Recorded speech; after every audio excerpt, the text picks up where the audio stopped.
Hello and welcome to Loquitur Gaming. Today I'm going to finally get started on playing Descent: Legends of the Dark. I've had the game for several weeks now, actually right when it first came out, but I spent some time painting the miniatures, plus I had some vacations and stuff, so I was away for a little while. But now I'm finally going to get it to the table. I have not played anything, haven't tried out the rules at all, so I'm just going to dive right in and try to play. So this is going to be a little bit different. I've got the app up on the screen that you can see here. So I'll be switching back and forth from this view to the app view if there's things that need to get done in the app. And then, back to the map, the board stuff here. I can move that app screen around if it starts to get in the way of the terrain. I have seen some clips and stuff from videos just to check it out briefly, and some of the maps look like they get fairly large. So I might have to shift some stuff around in the middle of the playthrough. So I don't know if there's going to be cuts and edits and stuff while I maybe pause it and move the map over, or maybe I'll just move that, like I said, that app screen around. Yeah, so we'll just see how it goes. Going to kind of try to play it by ear here, since I haven't played the game yet. Don't really know exactly how the recording is going to go.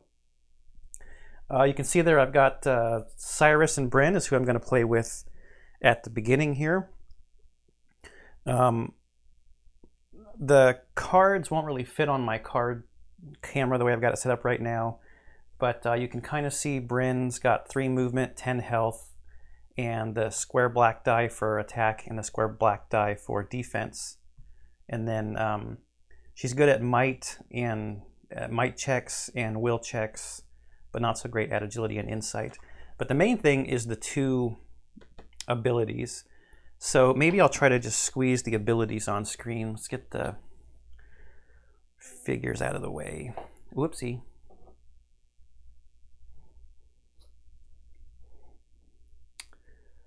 Okay, so the figures are out of the way. Can I just get the ability on there? Yeah, so outmaneuver on one side. So for one action, she can shift 3, then attack an enemy. After this attack, flip this card.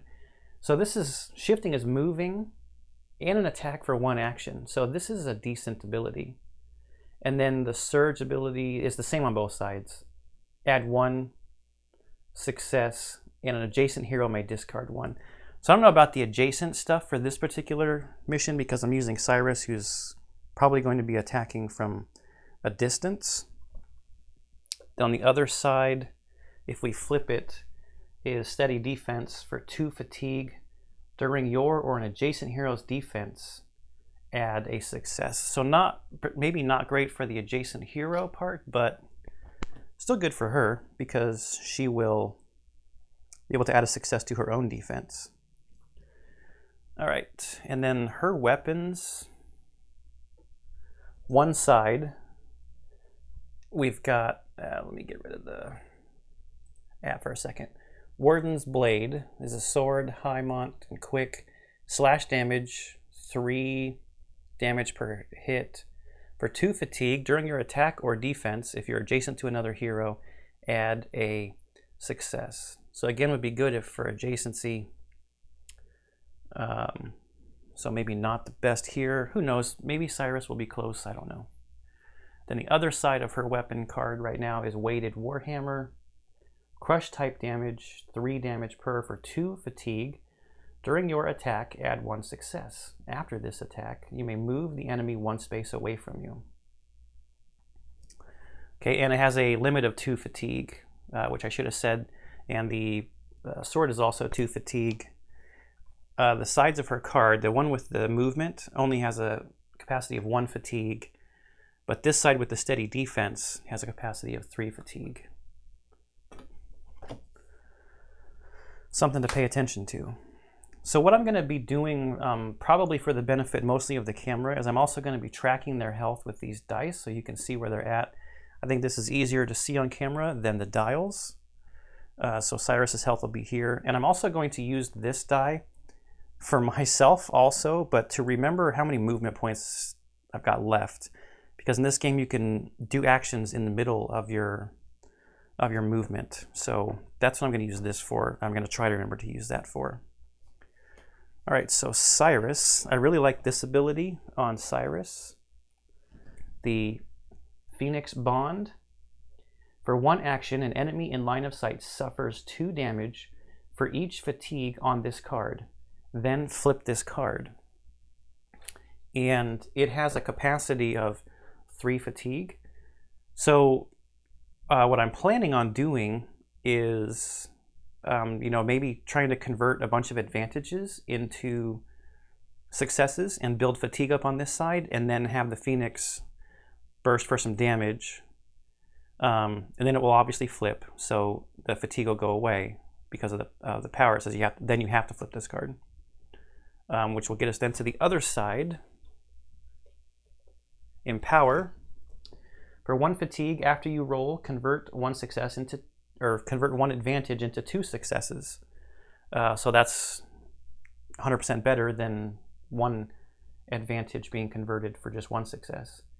His Surge ability, add 1 success, and you may remove 1 fatigue from 1 card, and you may move 1 fatigue from 1 card to another. So probably more helpful on the other side, because if I add some fatigue to his weapon, I can get more fatigue on this side that helps power the Phoenix up quicker.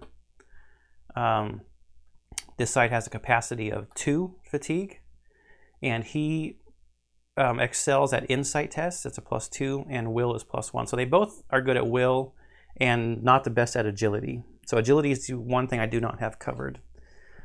A movement of 4 and 7 starting health. Okay, the weapons. We got a glimmering wand here. 2 fatigue. After your attack, a hero may shift 2. So somebody can move. This has a range of 4 slashing damage and only 2 damage per hit. 3 fatigue capacity. The other side is a crooked staff. Crushing damage. Has reach, so he can attack from 2 spaces away. 3 damage per hit. For 2 fatigue, before your attack or defense, discard 2 fatigue from 1 other card. So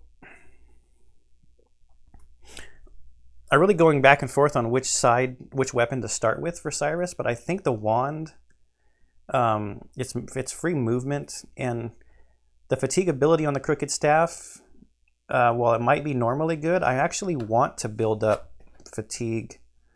So I don't really want to move the fatigue off of this side with the Phoenix attack on it.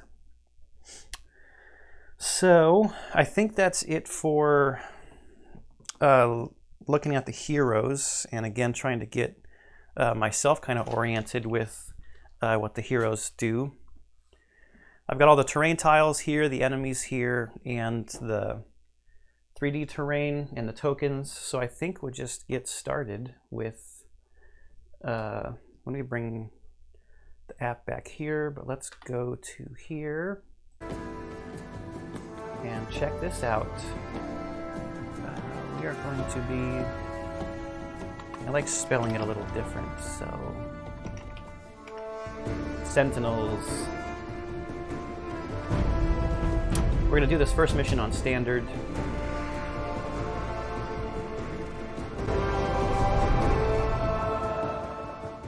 Okay, that's loading. That music might be a little loud. Uthuk Ilan, Waikar, the Undying, and his army of the undead, the Dragon Lords. 3 times has Terranoth been brought to the brink of ruin, and 3 times have great heroes risen to save it. But those heroes are gone, and the evil has returned. The first of Terranoth's 12 baronies has fallen to the Uthuk Ilan. The council dispatched a great army to meet the threat, sending the Uthuk scattering. But what was a single enemy became 10,000, as impossible to fight as smoke, but still as deadly as fire. Once again, darkness gathers. Uthuk stalked the wilds, the undead muster in the north, and another old enemy gathers its strength as the baronies falter.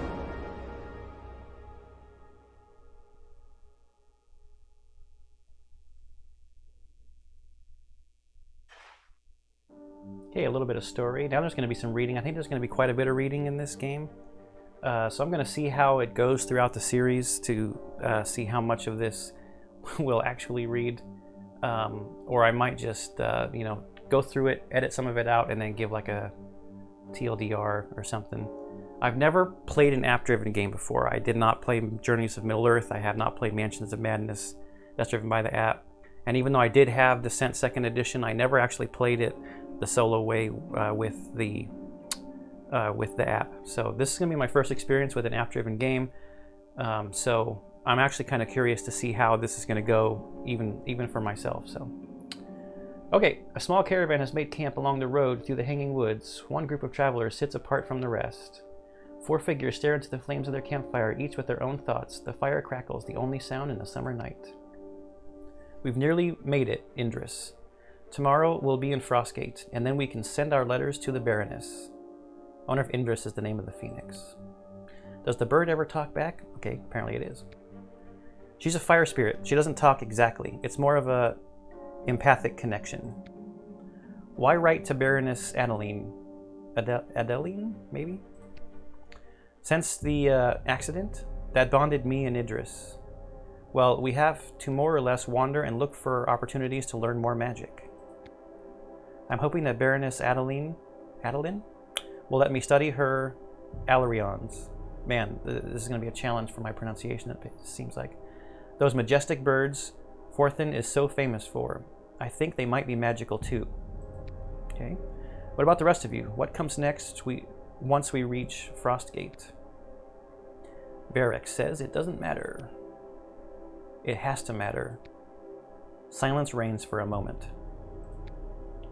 Or I could just guess. How about we play a guessing game?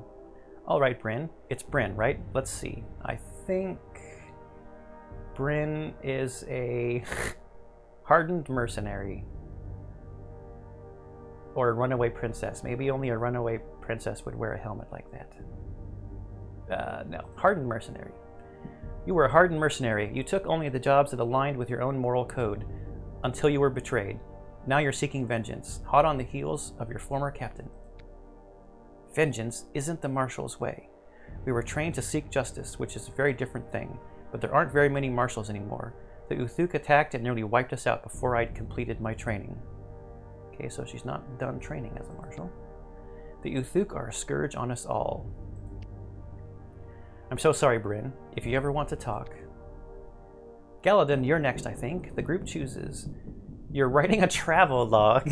That's pretty funny. You're hunting the White Hart. Travel log's too funny not to click on.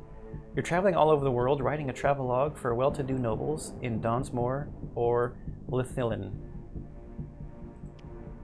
No. Well, what then? Did you lose someone to the Uthuk too? Is that how you lost your hearing? I lost my hearing in early adulthood, as is very common in my bloodline, and I don't care to answer any more questions. Reading everyone's lips by firelight is draining enough without dwelling on my past. Pester Varric if you want to learn more of our pasts. It's their turn next. Leave me out of this. Oh, much too late, Varric, I think. The group chooses. You're searching for, or you're traveling to. How about you're searching for?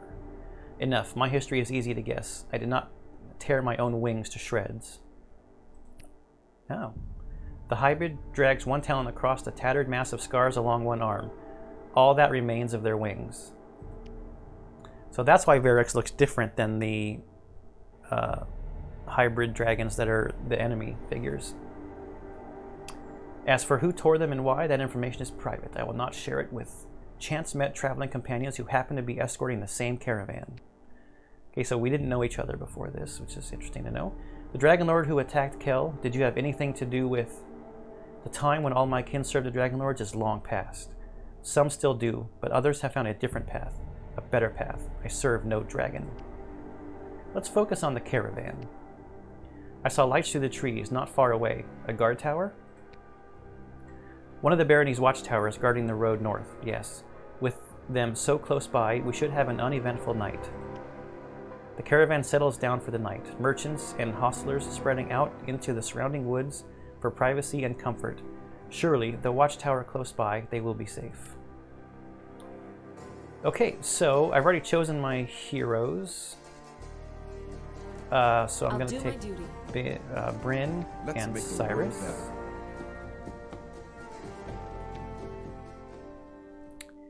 Even if we are near a watchtower, we should set a watch, Bryn says. Any volunteers? As a group, choose which hero should be on watch. Since Bryn is kind of a tanky person, I'm going to choose Bryn to be on watch. I'll take first watch, says Bryn, just like when I was training to be a marshal of the Citadel. Bryn is on watch. At first, the night passes uneventfully, then Bryn watching over the others as they sleep. But of course, no great tale begins on a quiet night. Bryn spots movement in the shadows not far from the caravan. In the dark, shapes too sinister to be animals pass between trees and linger behind bushes. Something is not right. Welcome to Descent Legend of the Dark. You've begun the first quest in the campaign. The quest will teach you how to use the app, okay? When a new rule is introduced, this tutorial will tell you where to learn more in the Learn to Play booklet. The app also includes an in-app rules reference. Yes, we know that. If you want to learn more about underlays or any other game rules, consult the in-app rules reference. Okay. The movement in the dark draws Bryn toward a nearby lake. Place tile 10B and 1 water underlay. Okay, so I think I'm going to go back to this view. Okay, so we need 10B. So I have these kind of in numerical order. So we get 10B and a water underlay.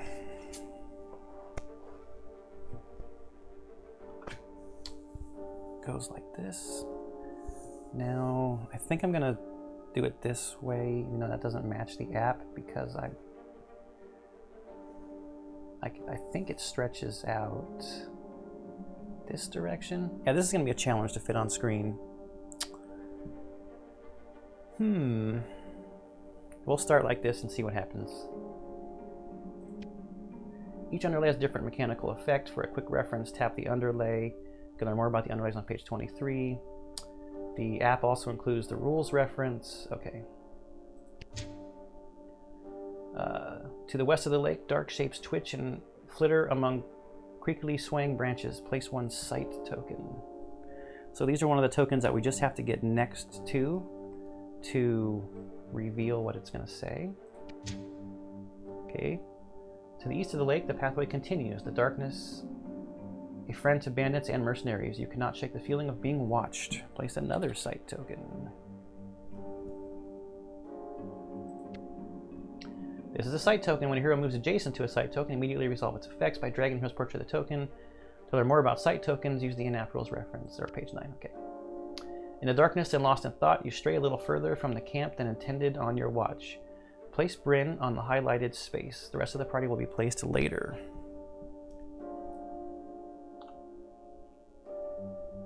All right.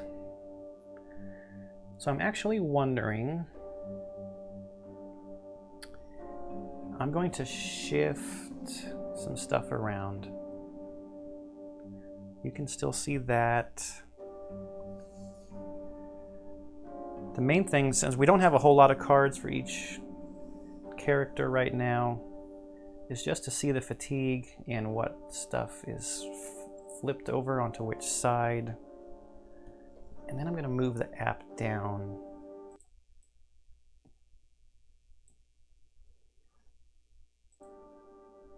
So I can move this over a little bit. Let's get the terrain out of the way. We'll see how this goes. Like I said at the beginning, this is going to be kind of a play-by-ear because this thing, I think, is going to expand quite a bit. And I always can hide the app if we're kind of looking at the board too. Objective updated. Investigate the darkness around the lake.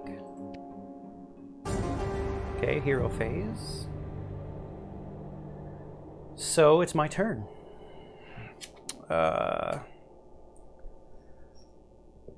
So I think we're going to use our maneuver with Bryn. So we're going to get 3 movement points. And which way do I want to go? It starts us over here, so I'm wondering if it, on that side of the board, so I wonder if it wants us to kind of go that way.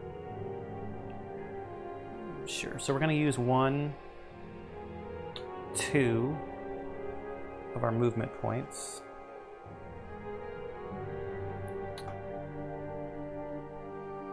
I'm wondering if this music is going to be a little too loud. Let's turn it down. It might be good background ambiance. I don't think there's going to be any more voice acting, so I'm going to turn it off. You might hear a little bit through the mic here, but hopefully that's it. Okay, I think we can rotate this so it's the same as what we see on the table. That might be a little helpful. Okay, so we moved 2 next to the site token, so we're going to drag Bryn to the site token. The thick clouds roll in, blocking what little light the moon provided. But as your eyes adjust, the path becomes clear to you. A cry for help echoes in the darkness. Discard the site token.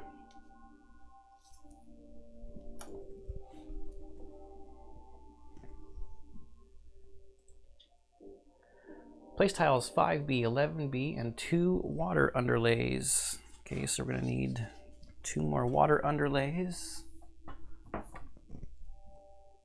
5B and 11B.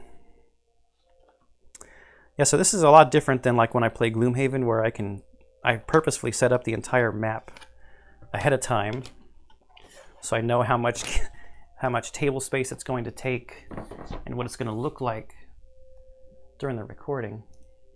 Okay, so we need 5B.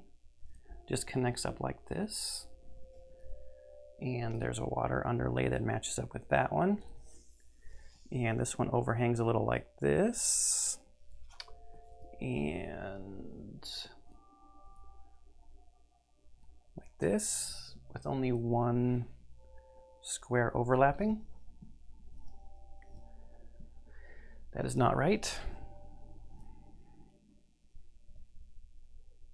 How is that not right? Because this should be like this. There we go. I had the water underlay wrong. Okay. I don't think we're losing too much, but we can go up this way a little bit. This is going to be the challenge, I think, with this whole series, is making it stay on camera. I know it's a little crooked, but I think we're fine. Place a tree. Something to interact with. Most terrain is interactable. A hero adjacent to a piece of terrain may perform an explore action to interact with it by dragging from their hero portrait to that terrain. Terrain can hold different rewards, including crafting materials. You can learn more about terrain in the in-app rules reference or on page 22. Okay, blah, blah, blah. Another site token. The pathway winds around the small lake. You gotta know the context, because it could be winds, but it's not winds. Winds doesn't make any sense. Spawn the following enemy, a Fae.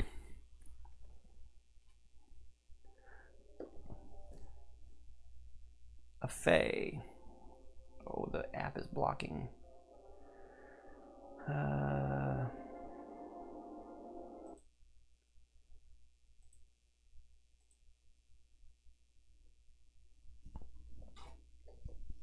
There we go, a Fae.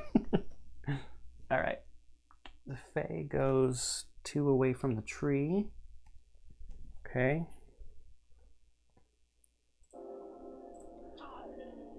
And a Berserker. Berserker goes right there. So we've got a couple enemies. Oh, I forgot. I didn't put the... I don't know if I'm going to worry about the colored things that go in their bases if there's only one out on the board. Maybe I should. just in case, because I don't know if there's going to be another one.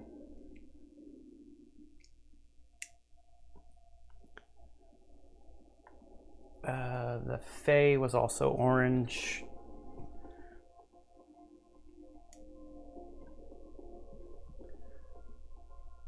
All right. You're under attack. A hero may perform a fight action against an enemy within range and line of sight by dragging their hero portrait to the enemy's portrait in the enemy view screen.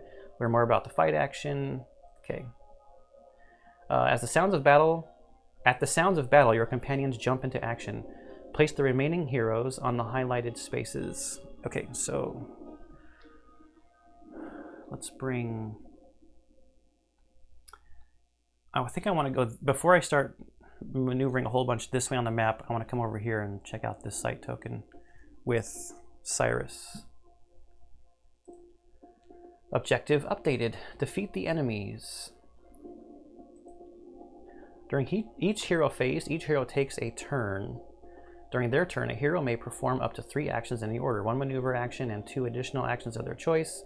You can learn more about the hero phase in the in-app rules reference or on page 8 of Learn to Play. After Bryn finishes their turn, each other hero may take a turn. After all heroes have finished their turns, remember to end the phase. So that means click the end phase down here. Okay, so this is why we have to, I think, keep track of how many movement points and stuff we have left, because there's going to be a lot of reading and things happening in the app that's going to make me forget where I was at.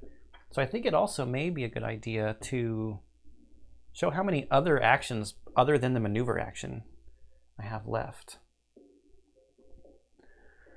Okay, so, oh, did I start these on the right?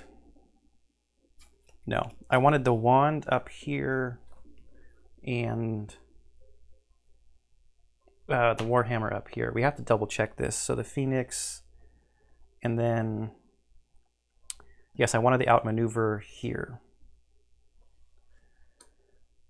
Because I might actually even use the outmaneuver. Let me see what the water does here. If I click on the water, when spending movement points to move out of a water space, a hero or an enemy must spend 1 additional movement point.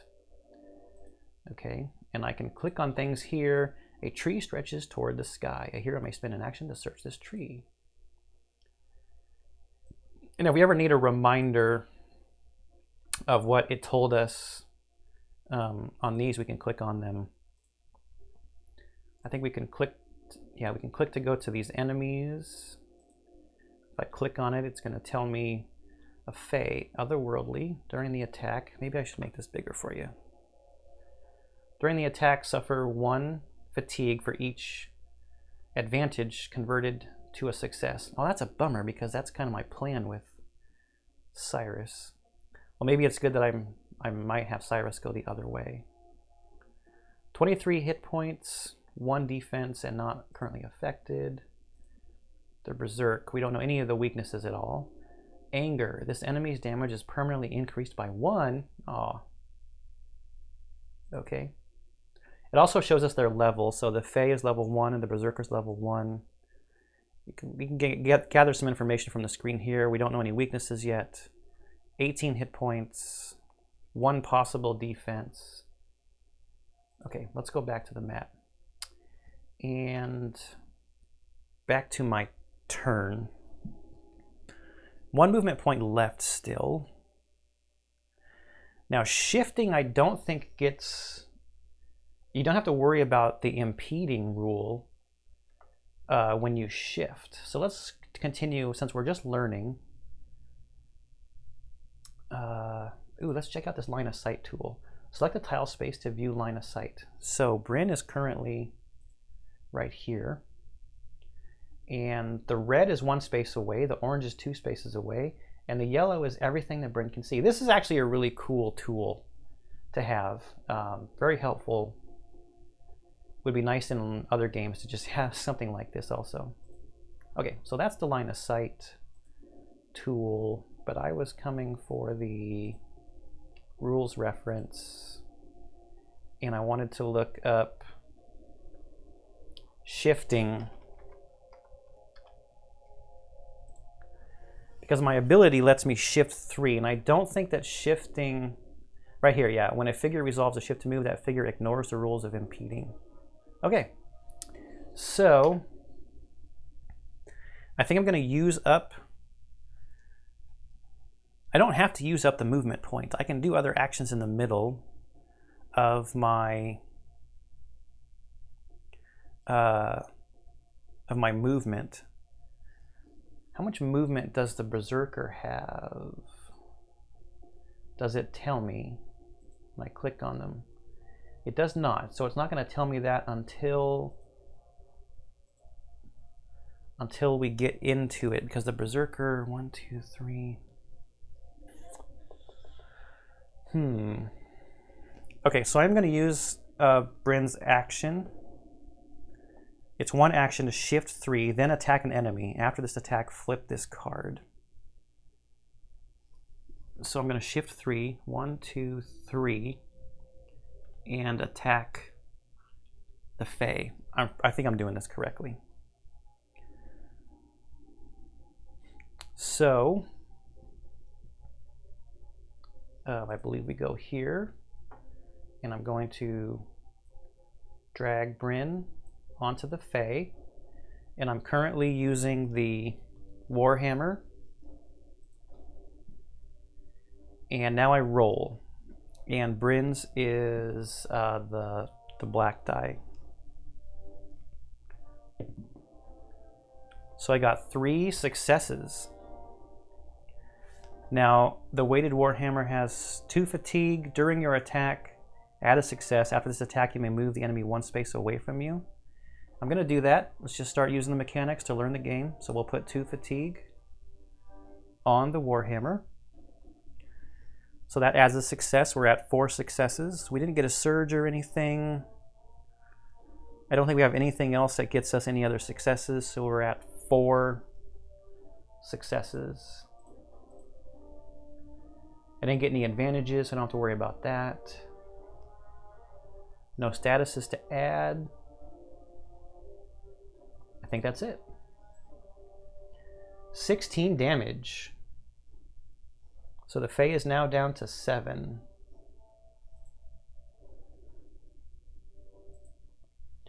And with my Warhammer, I can move the enemy 1 space away. I want to move it, I think, closer to Cyrus, so maybe I could get a ranged attack, 1, 2, 3, 4, before I start doing anything else.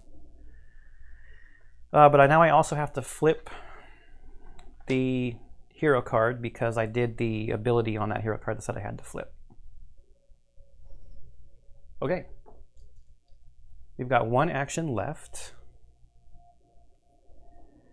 We've got 1 movement point left. I could just try to finish off the Fae, but I might leave the Fae to Cyrus. I think I'm going to use up my movement point to move. I want to move a little bit further away from the Berserker just in case. 2, 3, 4. Probably doesn't matter. 1, 2, 3. Unless it has a movement of 3. I don't know what the movement is. If it has a movement of 3, it's going to get here. It needs 4 to get me where I'm at right now. So let's move there. So our movement is done. Then I'm going to use her last action to explore the tree. The tree has round green fruit on the lower branches, plants and mushrooms growing up its side, and a sturdy trunk you could climb. Pick the fruit, climb the tree. Let's forage the plants. I know what this does a little bit from watching other stuff, so you forage on and around the tree looking for anything of interest. The following has been added to your inventory to be used later. 5 leather, 1 umbros, and a pristine hide. 4 minerals from some starweed. Okay, so we got some stuff. And Bryn is done. I might actually use one of these tokens. Just, I'm worried that I'm going to forget who has gone and stuff, so just do that to mark that. Or should I use something else? I'll do this for now. I might get a bead or something next time. Okay, Cyrus gets to go. Our Glimmering Wand has a range of 4. one, and we are 1, 2, 3, 4. Diagonals count, if I remember correctly, for almost everything in this game. So range, moving, it's very diagonal friendly. Range of 4 with 2 possible damage per hit, and it's slashing type. So let's just do an attack up front. We're going to use our maneuver, so we'll just remember, eventually we're going to use it on the turn. Remember that Cyrus has 4 movement, and we're going to use an action to attack. So let's get rid of this Fae, hopefully. Cyrus against the Fae with the Glimmering Wand, and Cyrus uses the 8-sided orange dice. Okay, so we got a success, an advantage, and a surge. Okay, so the Fae has the ability during the attack, suffer 1 fatigue for each advantage converted to a success. This might not be bad because we want to build up fatigue, right?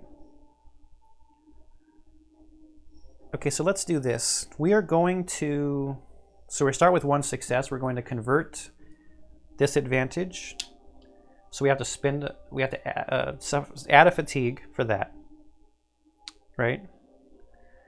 For a success.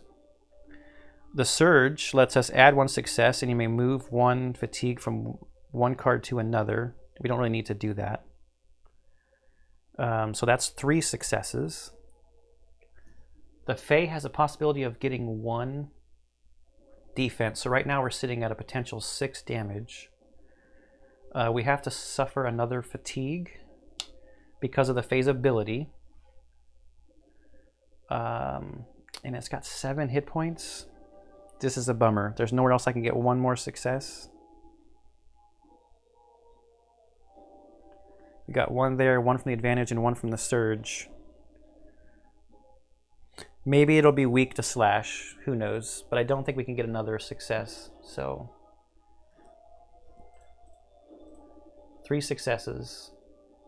Oh, we have weakness to crush. We learned that, I guess, last time.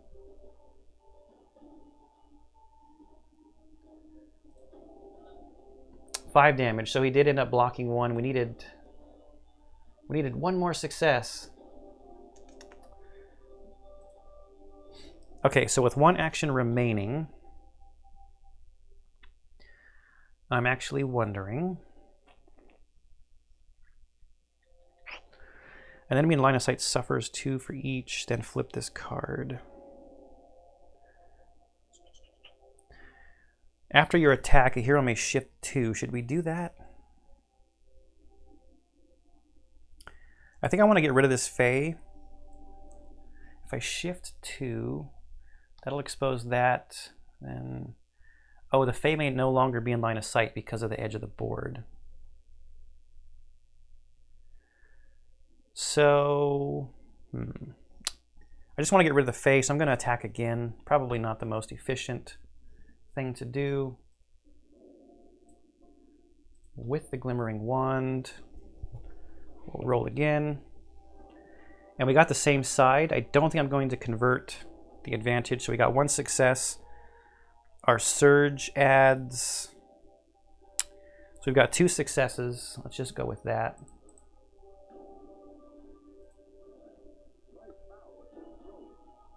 And the Fae. Your foe crumbles to the ground. Remove the orange Fae.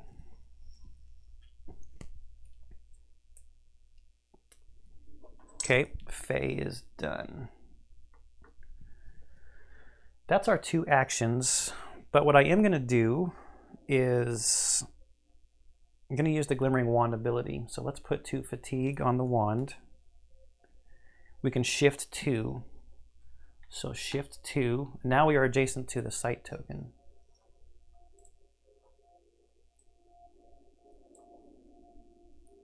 The pathway around the lake becomes clear. Discard both sight tokens. Okay.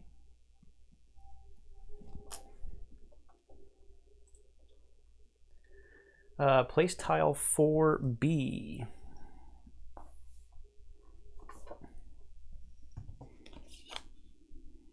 Three, 4. Just fits right in like this. All right. Which is going to give the Berserker a path to Cyrus if the Berserker wants to go that way. Another tree right here. Spawn the following: a bandit. Where are the bandits on my tray? Oh, right in front of me. Right there. Okay. It's an orange bandit, but I'm not, like I said, I'm not too concerned about the color right now because there's only one on the board. That may come back to bite me later. Let's learn about the bandit. 17 health. We don't know anything about weaknesses. 1 potential defense. So the Phoenix, an enemy in line of sight, suffers 2 damage for each fatigue on this card. What I think I'm going to do, we have not used the maneuver yet. I am going to maneuver Cyrus away from being in the line of fire here. 1, 2, 3. 1, 2, 3, 4. I don't think they're going to prioritize coming across the water, but they might, I guess. So let's go back here, actually.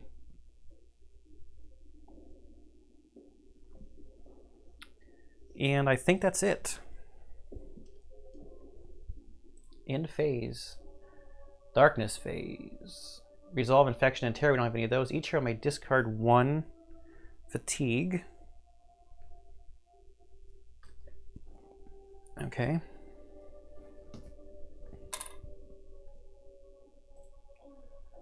Berserker, target Cyrus. Bloodlust. After the defense, the Berserker shifts 1 toward and attacks a second hero if possible. So they don't have range. 1, 2, 3. Oh, man. They do have movement 4. That's, I was hoping they were only going to have movement 3, but they don't. So 1, 2, 3, 4 gets adjacent to Cyrus and has in 4 damage. All right, so let me just look this up real quick because this is the first time doing this.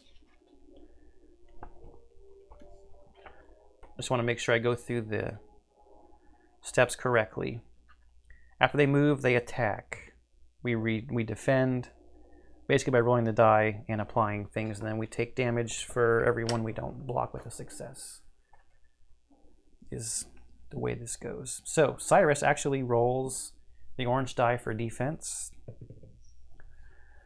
A success and 2 advantages. I'm going to convert both of those advantages. A fatigue there and a fatigue there.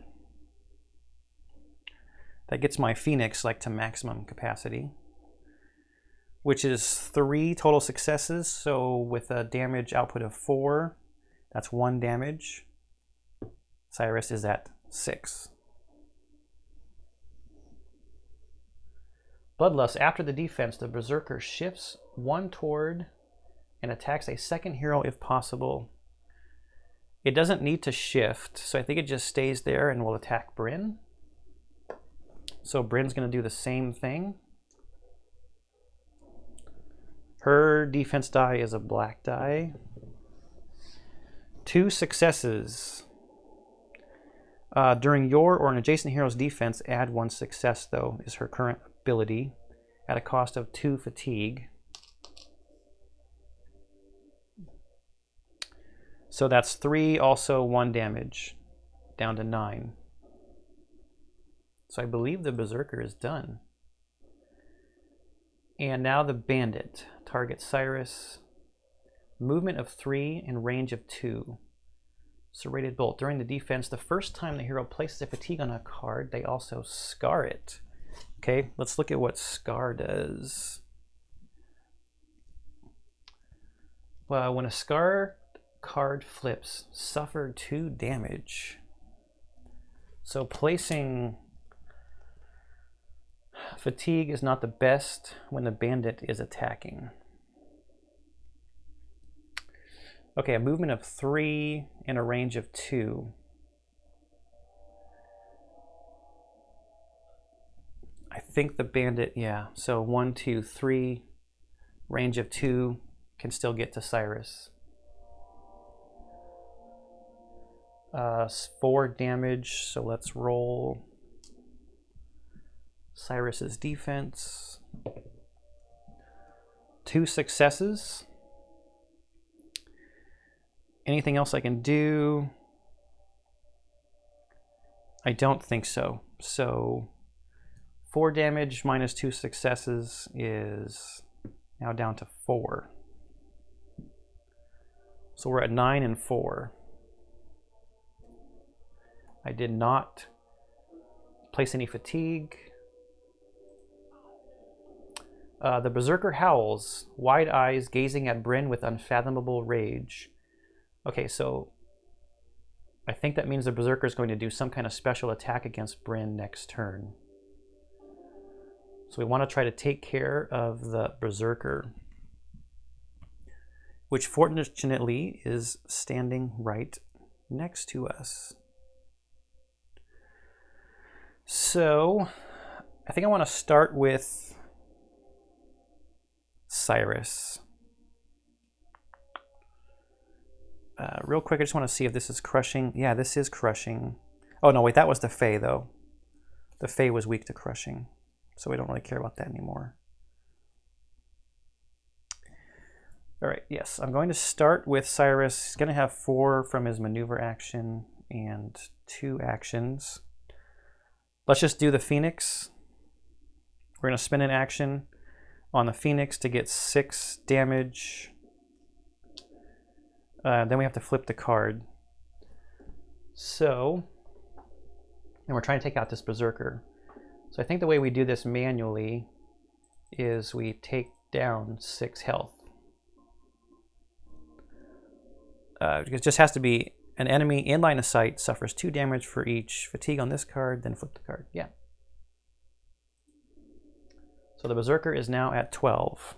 We have to flip, which gets rid of the fatigue. So this is the side where we can do a fatigue. We can take a fatigue to convert advantages into 2 successes. So this side might be good for actually attacking. Now let's do an attack with our other action. So Cyrus against the Berserker. Still using the wand. Let's roll. Okay, we got a success and 2 advantages. This guy's got 12 hit points. We're gonna convert these. So we'll take 2 fatigue, which is the max for this side of the card, is 2.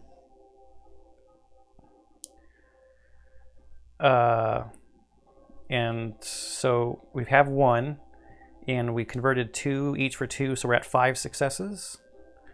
We didn't get a surge. There's nothing else to do, so 5 successes.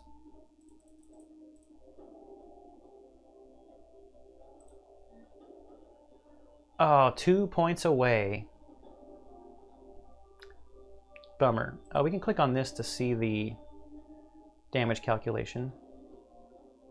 That's nice. Okay, so we are out of actions. Actually, wait, when we maneuver, we only get 1. So that's kind of actually important to notice when you actually do your maneuver action. We're impeded right now because we're next to an enemy, so we only get 1 movement point.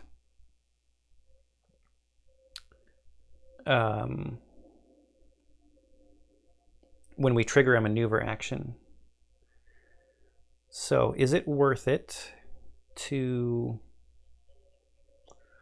step away? 1, 2, 3. The bandit can move 3 and has a range of 2. I'm just worried about Cyrus only having 4 health. I don't know. Maybe we just try to make forward progress and move up 1. Because I think the bandit can get to us wherever we go, because we only got 1 movement point. Okay, Bryn's turn. We got to try to get rid of this berserker, so I'm not doing the maneuver yet. Maybe I'll put it here if I haven't done it yet. So we're using an attack action. Let's just get rid of this guy. We're still on our Warhammer. And Bryn rolls the black die. Success and a surge. Add 1 success. And an adjacent hero may discard 1 fatigue. Oh, that's cool. Yeah, that's really cool, because we now are adjacent. I was worried about being adjacent, or not being adjacent. So we are at 2 successes. Cyrus is going to get rid of a fatigue off of his hero card. Anger, this enemy's damage is permanently increased by 1. We don't have to worry about that right now. 2 successes. 6 damage. Hey, is this a weakness? Oh, no, the base damage is 3 on the hammer. That's right.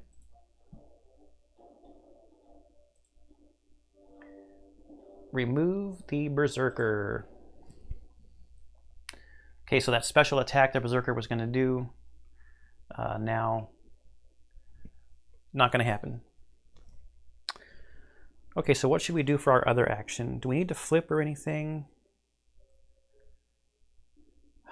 I don't think so.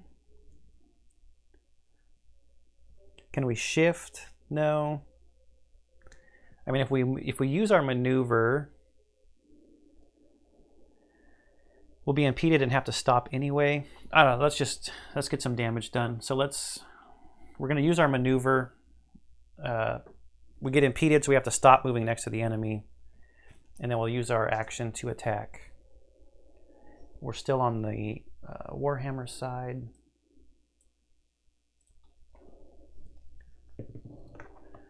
And we got, 3 successes. Nothing wrong with that. We can do 2 fatigue, but the hammer only has space for 1, so we can't do that. During your defense, so I don't think there's anything we can add. After the attack, the enemy shifts 2 away from the hero. Okay. So we just got 3 successes. 9 damage, so no defense. Oh, it shows us up here too. 0 blocked, if you can see that.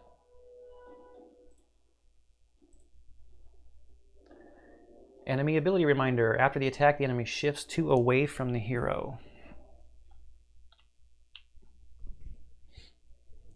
Let's move that guy back. That's all of our actions. So I think our turn is done.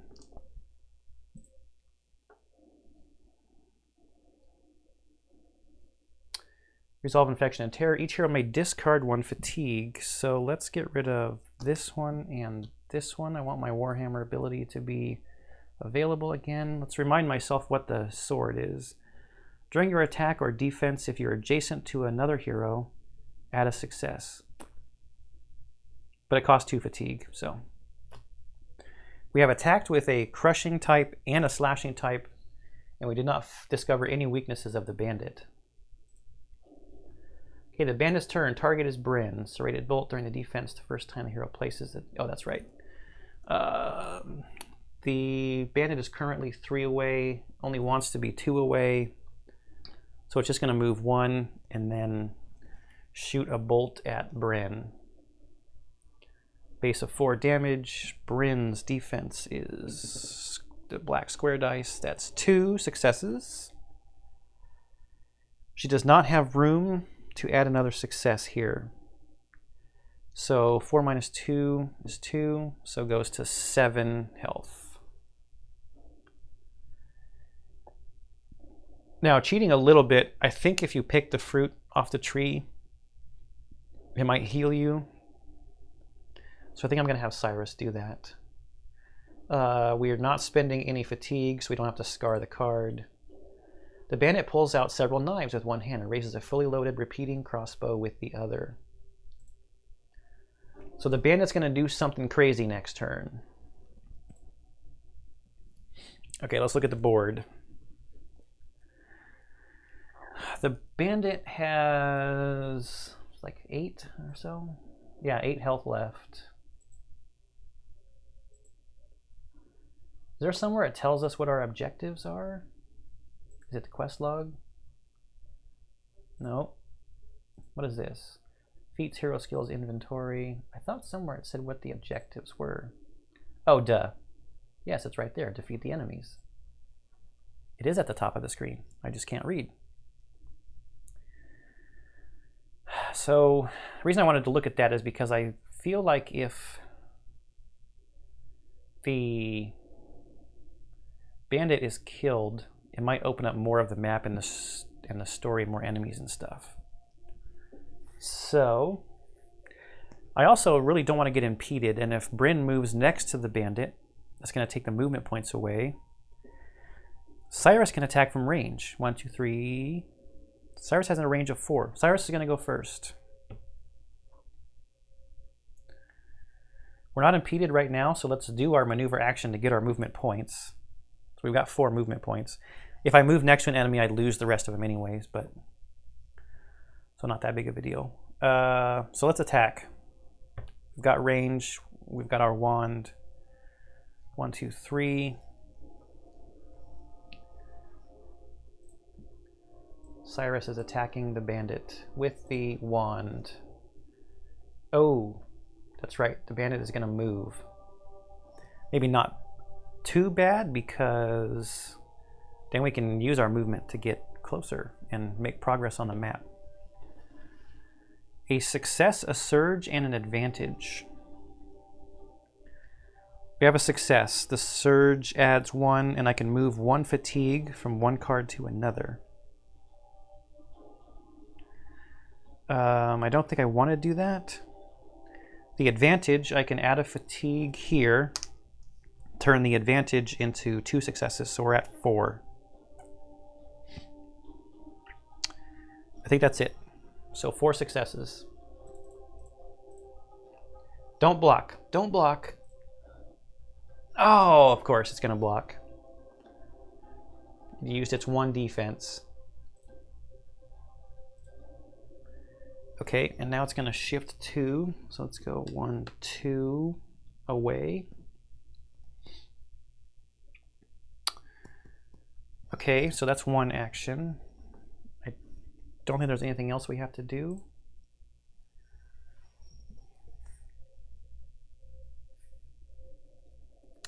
I really want to interact with the tree. So 1, 2 movement out of my 4.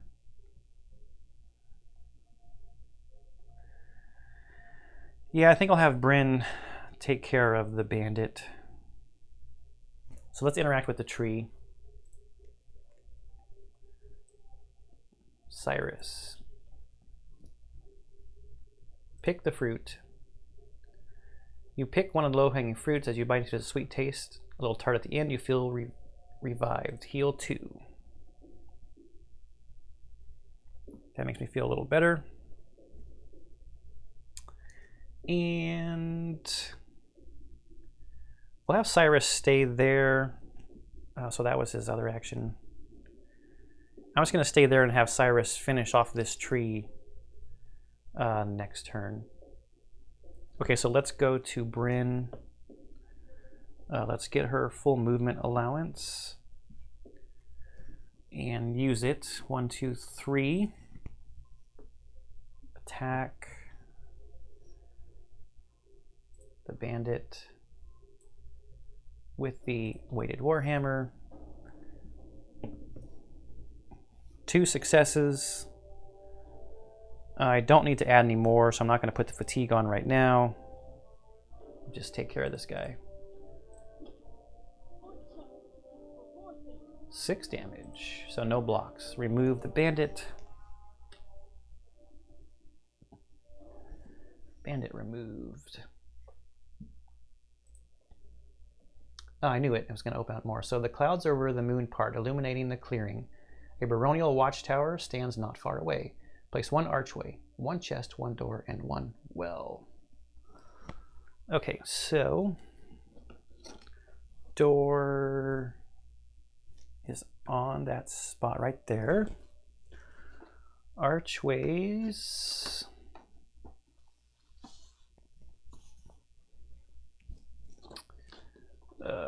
Archways and wells and chests. Oh my. Chest goes right there.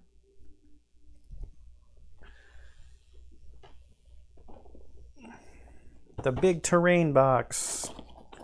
I guess I could have some of this stuff out on the table. Easier to reach.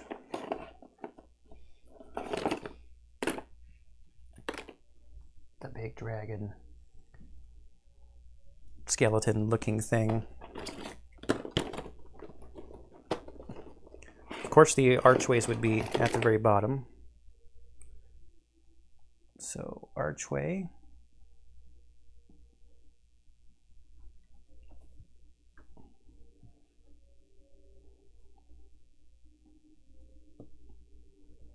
And it said well. Well. Right there. All right, more stuff to interact with. Objective updated. Enter the watchtower. Some tokens in terrain can give you a clue as to what is inside or what attribute you need to test. Tap on them to get a preview of what could lie within. Try tapping on the chest or the well to learn more about them. Okay, and then we've also got the door there. So let's read about some of this stuff. The water shimmers, inviting the wary to taste. Okay, if that's healing, Cyrus is already healed. We might want Bryn to go there, but we can also pick fruit from the tree. About the chest. An ingenious mechanical puzzle secures the lid of this chest. A shrewd mind could determine the right combination to open it. So we're going to want probably Cyrus to go there to work on that. The heavy door is locked from the inside. And we're going to need might, so we probably want Bryn to bust the door down. Okay, but now I think we just want to interact with stuff for a while. But we've got an action left on Bryn's turn here. Should we? We can explore, fight, maneuver, ready to flip a card. Do we want to flip our hero card? What is the ability on the other side? For 1 action, we can shift 3, then attack an enemy. Oh, that's right. Yes, I like that one. So we're going to use our other action to flip this over. Gets rid of the fatigue. Or do we want to flip our weapon? 3 damage slash. If you're adjacent to another hero. Oh, I think I'm good with my choice. I'm good. Okay, Bryn is done.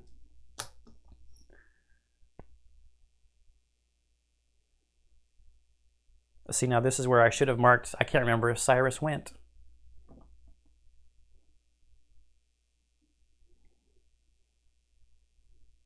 I think Cyrus went already. Yes, Cyrus got the bandit down to 1 health. Gotta remember to use the tokens. So I think I'm done.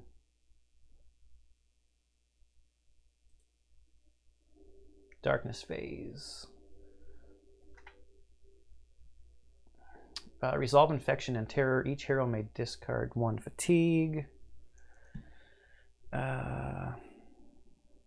Let's take this off so we can do more converting of advantages to successes. All right, and now we get to do stuff with the map. Okay, Cyrus is going to go. Let's just mark it now. I'm going to have Cyrus interact with the tree. Climb the tree.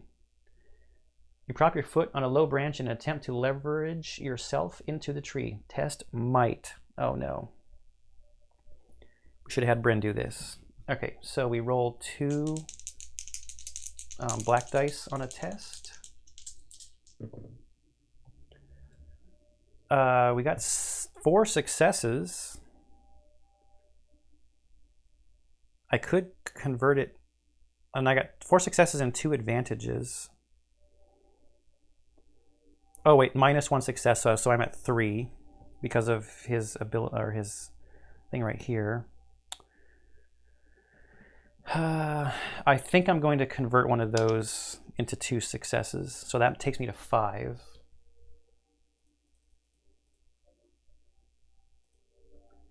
You deftly swing up the branches and find yourself with a great vantage point. You may prepare 2 cards.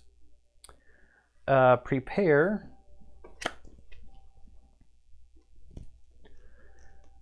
is during your turn, discard from a card to flip that card. So we get to put 2 prepare tokens.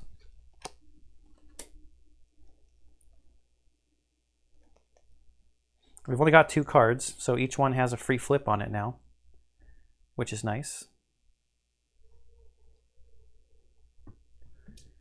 So that was 1 action, and we can get our movement. So let's continue off of that. Okay, we're done with that tree. 1, 2, 3, 4. I want to get, I think, Cyrus over here. And we have another action we can take. Let's just do another maneuver and get over here next to this chest for next turn. Okay, now it's Bryn's turn. 2 actions, 3 movement points for maneuver action. We'll go to this tree, and I'm going to spin both of her actions. That was 2 movements. She's going to have 1 movement left. I'm going to spend 2 of her actions, both interacting with this tree. I want to forage the plants. 1 bone, 2 taros from the old claws, and 4 herbs from some sailor's leaf. Okay. And another action. We'll pick the fruit at the start of the next one. Let's climb the tree since we know this is might. Well, I shouldn't say we know. The last one was might, but fortunately it turned out to be, because Bryn has +2 might. So we've got 3 successes and a surge. Add 1 success. Then an adjacent hero may discard a fatigue. No one's adjacent. Okay, so that takes us to 4. Her might makes it 6. I think we're good with that. You definitely swing up. You may prepare 2 cards. Okay, some free flips for Bryn. I'm pretty sure that's what prepare means.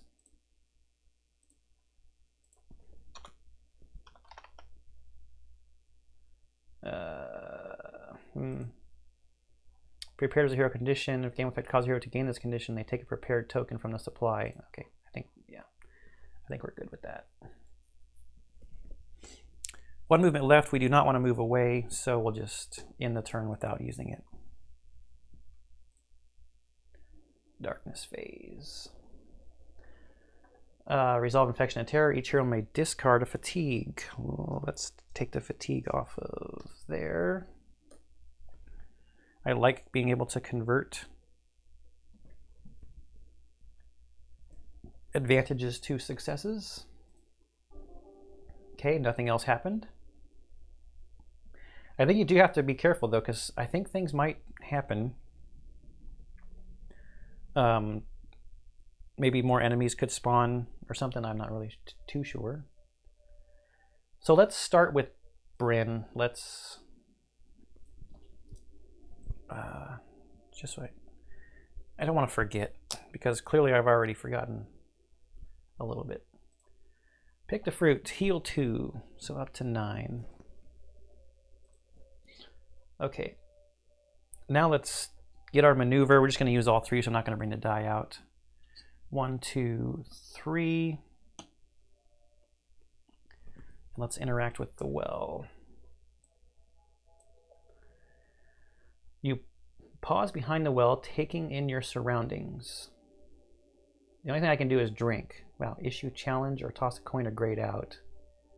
So maybe if I had found some gold, I could have tossed a coin. You drink deeply from the waters. You may discard 2 fatigue from each of your cards. Oh, I don't have any fatigue.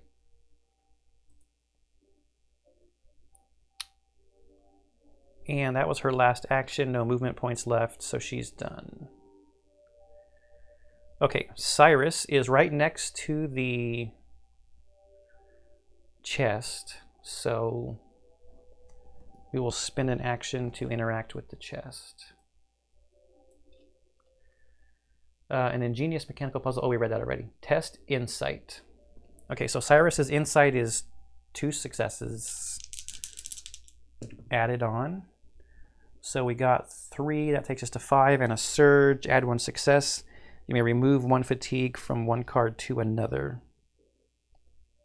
I don't want to do that because I want to be able to use this. Actually though, I wonder when I have to use this token. During your turn, discard from a card to flip that card. I should be able to do it at any time, right? Can we click on this now? I just want to double check something.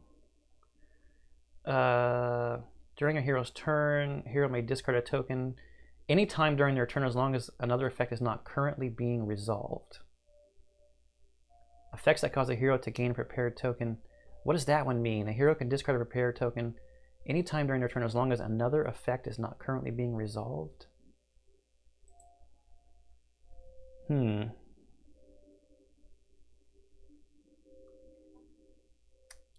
don't know what that means for sure. What I was thinking about doing is flipping. I should have done it anyways. I'm going to do it and just take this as a life lesson. Yeah, a life lesson during a board game, which can happen. Because I like the other side. I want to build up the fatigue for the Phoenix ability, right? So because of the surge, I can move a fatigue off of the wand onto here, and now I'm building up the Phoenix ability. And it adds a success. So I'm at 6 successes. You're closer to opening the chest, but there is still some effort required. I want to open this chest, so we're just going to interact with it again for Cyrus's other ability, or I mean action, sorry. And we will test again. And we got 4 and a surge, so we might as well just move the fatigue over. So 4 plus the bonus of 2 is 6, plus the surge makes 7.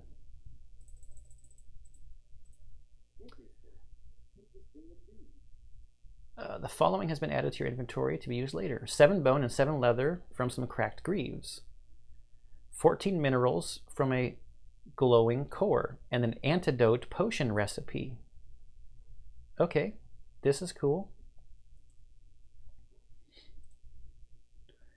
So what does our inventory show? Umbros, leather, minerals, 2 taros, 8 bones. So we need a Vigos and some Toxos to be able to craft this, and you can discard 3 conditions. Okay, interesting. Don't really know how any of that stuff works yet. Cyrus is done. Bryn has already gone. The token is telling me so. So we're done. Do I want to maneuver? I have not maneuvered yet. We didn't get any gold. I was supposed to take the chest off of the board. It probably said that and I just missed it. All right, so do we want to maneuver? Yeah, let's go over by the well. There were some other options. They were all grayed out though. whatever. It's a free action, sort of, because you get it every turn. In phase. Resolve Infection and Terror. Each hero may discard a fatigue. It says may. I do not want to discard fatigue off of my Phoenix Bond side. This is a really cool ability because you really have to think about the flipping and the fatigue aspect of this. Okay, Cyrus is going to go first. I don't want to drink because that's going to give me the ability to get rid of fatigue. Oh, this is different. Extract Essence. That wasn't there before. I wonder if it depends upon the hero. We still don't have any coins. Bryn said something like issue a challenge, but it was grayed out. Yes, I was preparing everything for the turn. So, okay. Let's extract essence. Dipping your fingers into the still waters, you reach for what you cannot see. Test insight. Okay.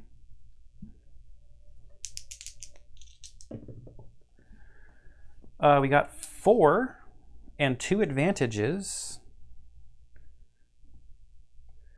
This is not our advantage side, but we can convert one just naturally to get another success by adding a fatigue. Actually, we don't just have to add it to this card. Let's go crazy here. We're going to add a fatigue to both to convert both of those. So we're at 6 on the dice, plus our 2 makes 8.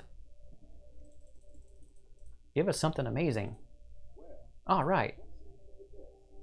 Sending waves of heat and power down into the well, you pull hidden essences into your palm, even as the structure collapses inward. The following has been added to your inventory to be used later. 1 Aquos, 2 Vigos.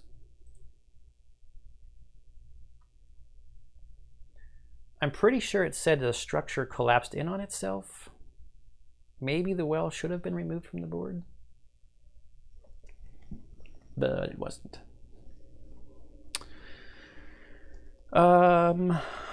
What do we want to do? Before your attack or defense, discard 2 fatigue from another card. That might play well with the other side where we want... That's before? Yeah, that plays well with the other side of Cyrus's card, where we want to be able to add a bunch of fatigue to convert advantages. Well, what do we do with our ability here? Because I don't really want to flip. I think we'll just use our maneuver to kind of get set up by the door. So we'll move there, and then we'll just call Cyrus's turn done. And now Bryn. Bryn is going to get 3.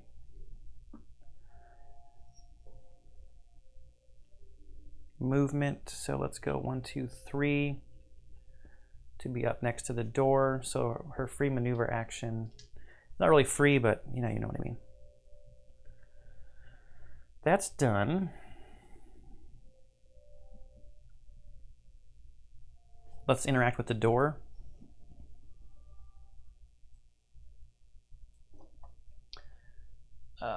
It is strange for a baronial watchtower to be locked. Something is not right. Bryn is on guard. Test might 5. So now we have to get 5 successes. This is a little bit different. We get 2 naturally with Bryn. And we got 4 on the dice, so we got 6, so we pass. So we just select pass. The door gives way to your efforts. Remove this door. Door removed.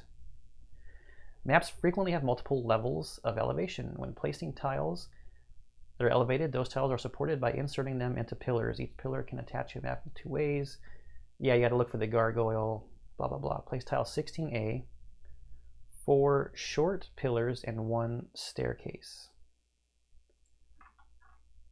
So they are all put in with the gargoyle side, and we need 16A, which will be down towards the bottom. That's 17. So there's 16A. It's going to be like this.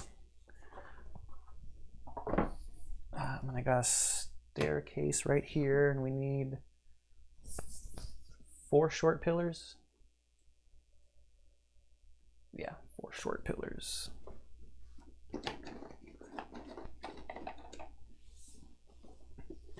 I'll have more of this stuff just on the table in the future episodes because I'm just going to probably play this game for a little while, so I'm not even really going to clean it up too much. It'll all just be out here. So things will be a little bit faster in the future ones because I won't have to go digging through a bunch of boxes. Okay, so that went there. That goes there. I wonder why the gargoyle, why do the gargoyles matter? Like, isn't the pillar just a pillar? Now I can't see the other one. It's right in the middle.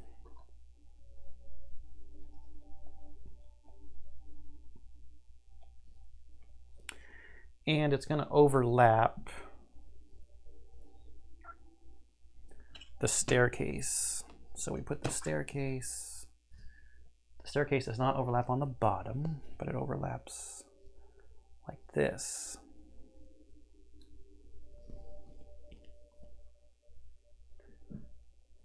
I believe that's correct. Okay, we need a second staircase. Right there. A door right there. And a door right there. Place 2 doors and 1 staircase. Done. Heavy gate. It's locked with 4 locks. Place 1 gate.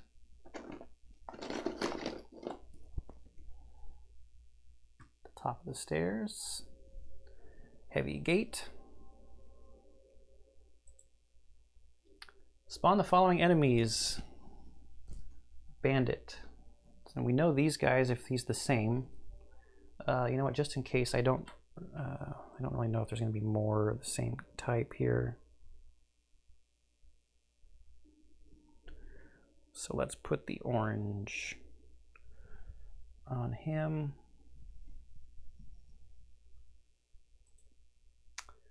Objective updated. Find the keys to the gate.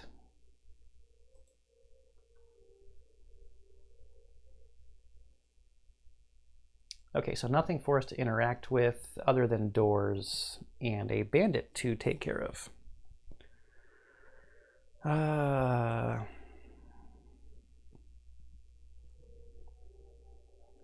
Cyrus has gone.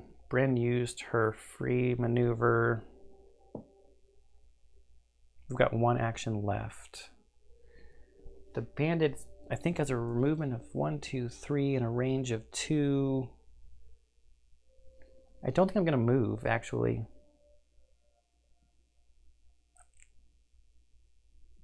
I'm not going to move, so I think we just forget about the other action for Bryn.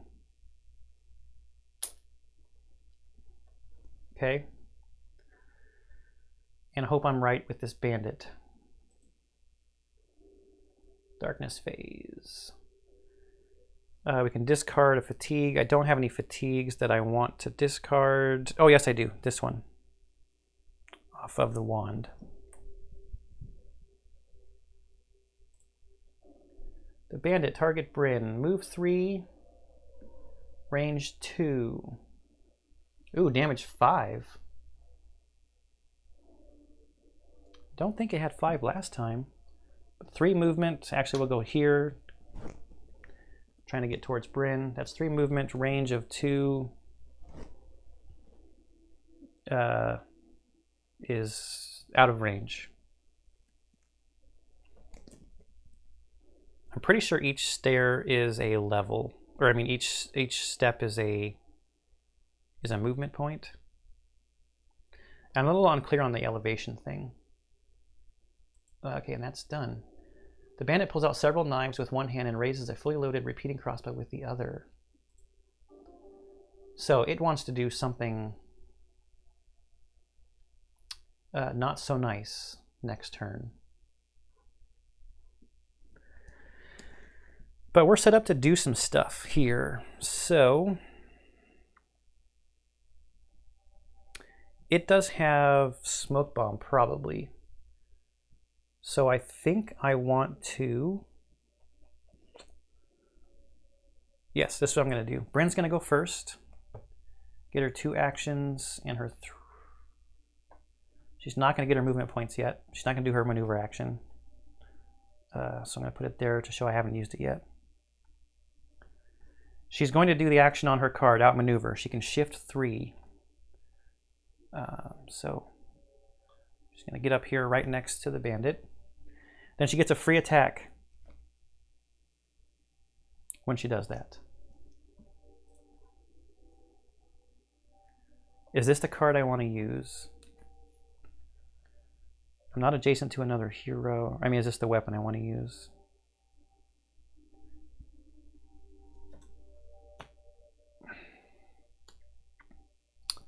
Do I know anything about weaknesses? No, so I'm fine. Let's just use the hammer. They're both 3 damage. She uses the black die. 3 successes.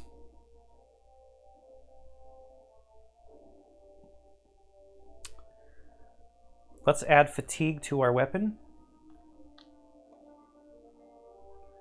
During your attack, add a success by putting 2 fatigue on it. So that takes us to 4. And I think that's it. So we're at 4 successes.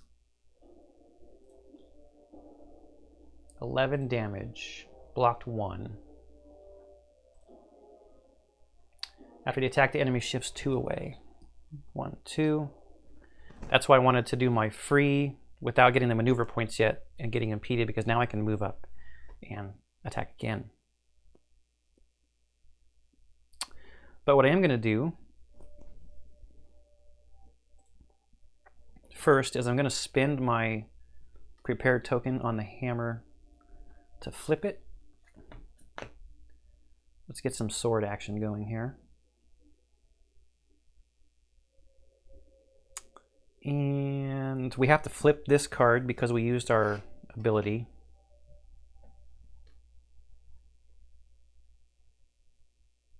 Okay, now that action I think is done. Let's get our maneuver points, our free maneuver action. So this is what I'm going to do. I'm going to go 1, 2. Oh, I would get impeded and stop right here. That's fine. So we're done with movement points because we lose them going next to an enemy. And we'll use our other action to attack. We are now on the sword side. Still a black die. 2 successes.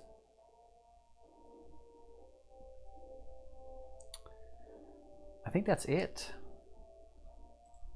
If the bandit blocks, it's going to survive. If it doesn't, it's not going to. Don't block, don't block. All right. Ooh. The following has been added to your inventory to be used later. 3 herbs from some minor moss and 15 gold. So our bandit dropped some stuff.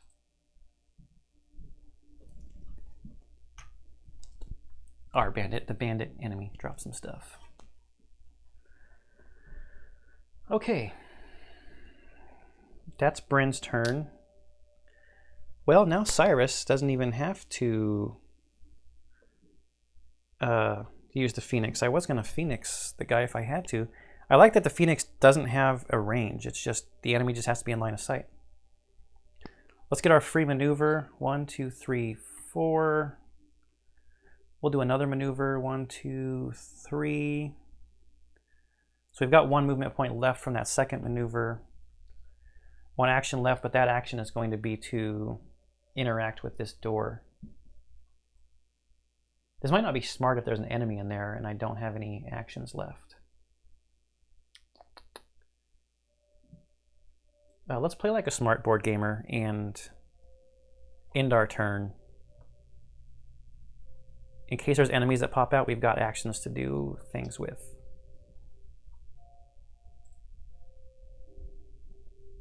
Darkness phase. Resolve infection and terror. Each hero may discard a fatigue. There's none I want to discard. Okay, now it's us.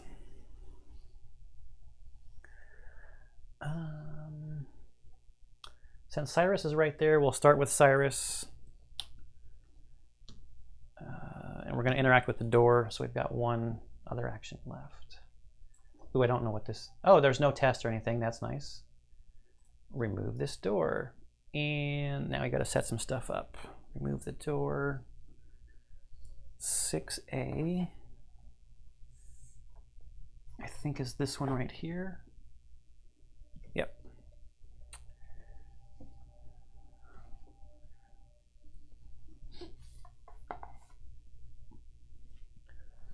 And a staircase. Okay, so Cyrus might have to move over. And we can move this up here because we're not really interacting with that stuff right now. Staircase.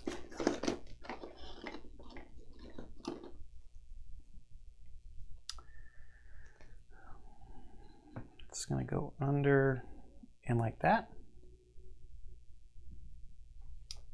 And we need a shelf.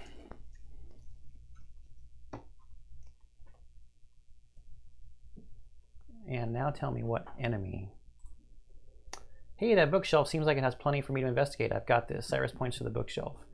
Cyrus must be the first one to interact with the shelf. A baronial guard lays unconscious in the corner, covered in deep gashes. Placed one explore token. Okay, we haven't had an explore token yet.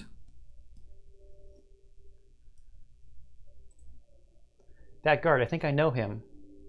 A look of worry crosses Bryn's face. Only Bryn may interact with this token. Okay.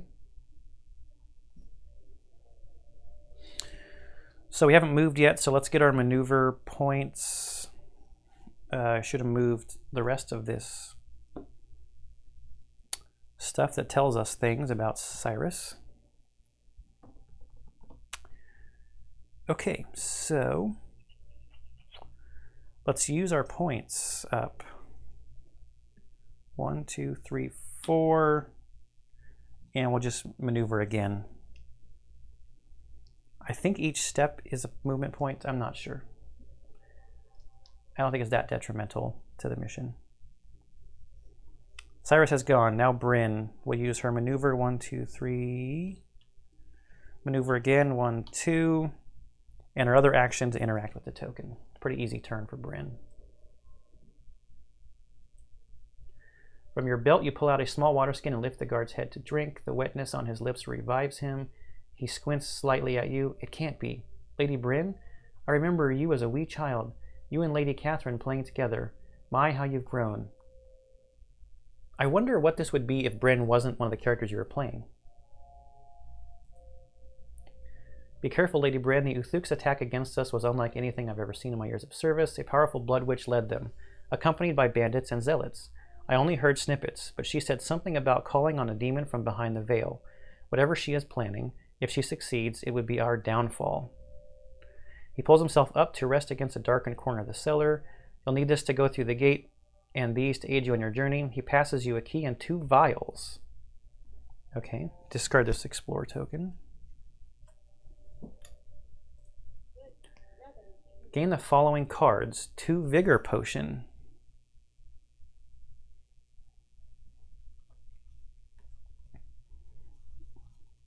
Focus, focus. Smoke bomb, guardian, endurance, mud, rabbit foot, vigor potions. And I think we have to use these during this scenario. During your turn, you or an adjacent hero either heals 3 health or discards 3 fatigue. I like the health part of that, for sure. With all the flipping and stuff, I don't know how important the discarding 3 fatigue would be at this point in the game, just starting out, right?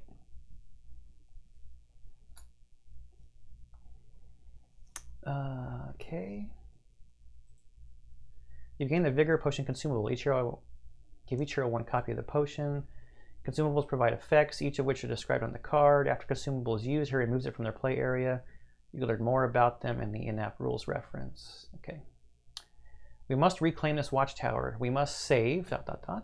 These are Bryn's virtues. Virtues have an effect on your hero's fate and journey. These may carry forward both narrative and mechanical implications later in the campaign. You can learn more about virtues in the in-app rules reference or on page 29 of the Learn to Play. Bryn chooses, so we must save this watchtower, which protects the barony, or we must save these people who are the lifeblood of the barony. How about these people? Objective updated. Find the keys. So we have found one key. Okay. That was Bryn's turn. Cyrus already had his turn, which I would have forgotten if I hadn't placed the token there. Which I'm glad I did.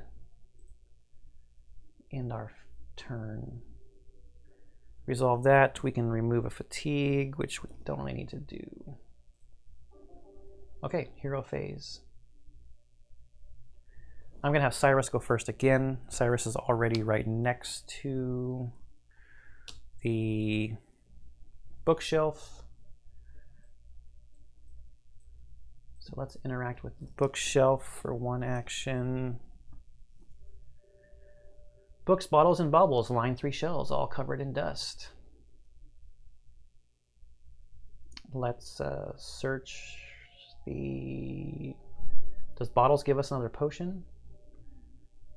Books, baubles, baubles. You appraise the last item on the shelf, then turn away. The following has been added to your inventory later. 5 bone from a ritual bone spur. As you gather items off the shelf, you find a small key. Okay, so that's 2 out of 4. You step away from the bookshelf, 2 books catch your eye. Which one will you take? These are Cyrus's virtues, yes. The Personal History of Timoran, Volume 7, or Recipes and Spells for the Community. So either Ambition or Optimism. Cyrus is like constantly on the search for magic. So let's do Recipes and Spells. Let's search it again for our last action. Let's search the books. Following has been added to your inventory. Ringing Haft recipe. Okay, so we got a recipe. Cyrus is out of actions. Let's make some progress, so we'll use Cyrus's maneuver. 1, 2, 3, 4. Back that way. We'll have Bryn move, search, move, and move, I guess. So Bryn's going to do her maneuver action to go 2. Cyrus just had to be the first one to search it. She will search the bottles. 1 invisibility potion.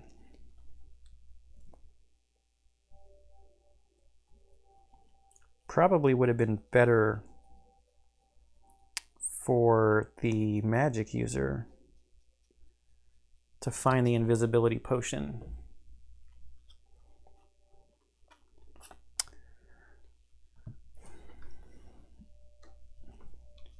During your turn, shift 2. Until the end of this round, you cannot be the target of enemy activations.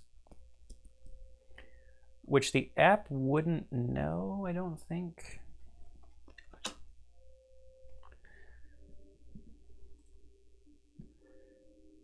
Do we tell it we're using a potion?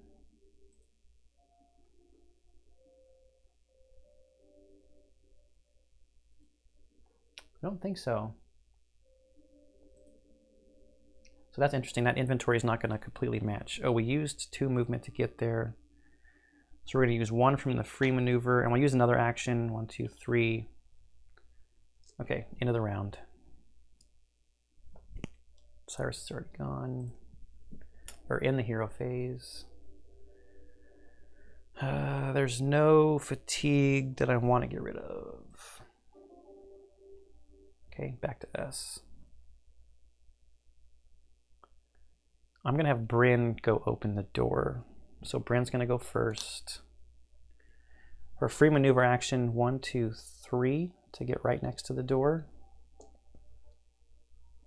So that's used, and then we're going to interact with the door. Door swings open. So we need 3A. We've got a chest, small table, stairs going down. We're still good on visibility of that. 1, 2, 3. Putting the tiles in numerical order in the box was a big brain move. And table. Remove the door.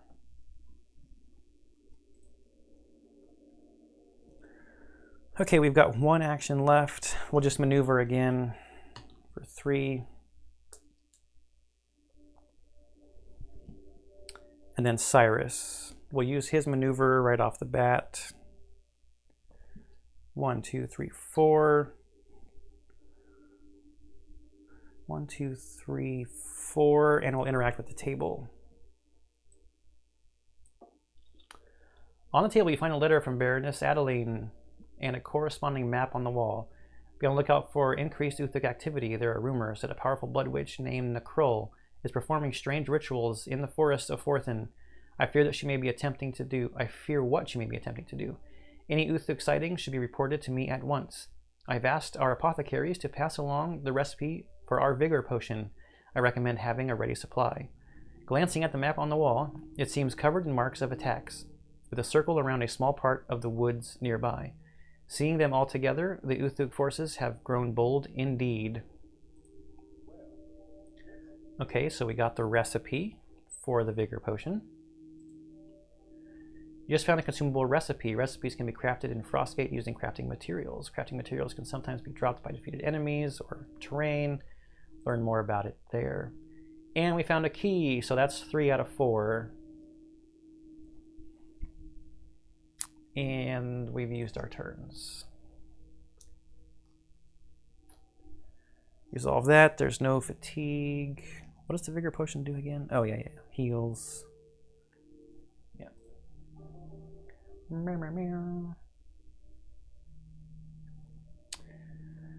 Let's read about this. A well-crafted lock holds the chest closed. You'll need a deft hand to manipulate the tumblers and open the lid. Oh boy, our agility is bad.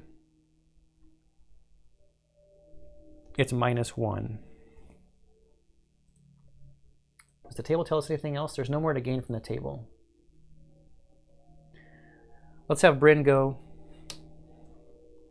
Her free maneuver to there, and then we will interact with the chest. Test agility. So agility's -1 for both of these characters. Hey, but we got 5 basic successes. And 2 advantages. We have the -1 for our bummer of a skill test ability. So that's 4. I'm just thinking about, is there anywhere I want to put fatigue? I will put 1 on here. I want to leave open, the max is 3. You can't really see that because I'm in the way, but the max is 3, and her ability requires space of 2 to be able to use. Oh, we get to discard 1 at the end of the round, right? Yeah. We'll just convert both of them. So that adds 2 more, so we're at 6. I doubt it's going to open, but we made some progress. And she's got 1 action left. You're closer to opening the chest, but there's still some effort required. Okay. So, I wonder if I should let Cyrus do 1, because he can add some fatigue to his weapon. Yeah, I'm going to get Bryn moving 1, 2, 3 for her other action. Make it a maneuver. Okay, Cyrus will go. He's going to activate his maneuver. To get 4 points, use 1, so he's got 3 points left. And we'll interact with the chest. Also a -1 agility. So we just got 5 successes, -1 is 4. Cool, so we got 5 metal, 2 animos from a blade, 9 herbs, and a toxos. And we got a forgotten offhand recipe. To the side, there is a smaller chest with a skull and crossbones on top. You open the lid slowly. The following has been added to your inventory to be used later. Bloodthirsty bracers and 13 gold. Was this like random? Bloodthirsty bracers. Sounds like armor. Underneath the chest you find a small key. So that's 4 of 4. You found all the keys you need to open the gate. Open the gate. Okay. Let me just look through this real quick. Because that sounds like armor. But it's not, so maybe it's, or at least it's not heavy armor.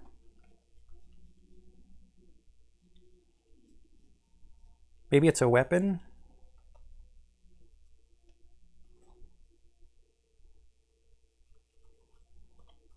It did say it's going to be used later, so maybe I shouldn't worry about it. I guess I could go to the inventory and see what it says. Maybe it's an upgrade. Oh, it's a trinket. During your attack, if the enemy is already damaged, it suffers an additional 3.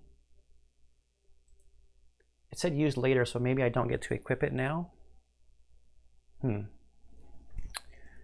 But the chest is done. We've got 3 movement points left from our maneuver. 1, 2, 3. We'll use our other action for 4 more. 1, 2, 3, 4. Cyrus moves quick, and then that's the end of our hero phase. Darkness phase. Resolve infection and terror. Each hero may discard 1 fatigue. Yes, and I wanted to do that off of Bryn, but not Cyrus. Okay, it's our turn again. Well, we have the keys, right? Yeah. Okay. Let's have Bryn catch up. So, free maneuver. 1, 2, 3. 1, 2, 3 for an action. And interact with the gate. Sliding the 4 keys into the respective locks, you hear a soft click. The gate swings open easily. You remove the gate. And now we got to place more stuff. Remove the gate.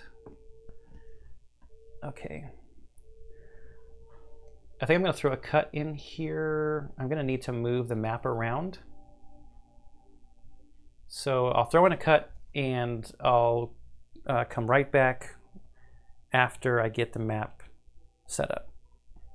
Okay, I'm back and I rotated the map. I'm hoping we're done with the other parts of the map that you really can't see anymore, and hopefully we're just going to be going this direction.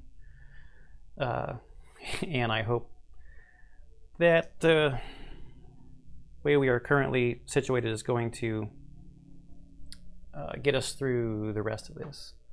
Okay, so I placed 17A and 4 tall pillars. Stone table.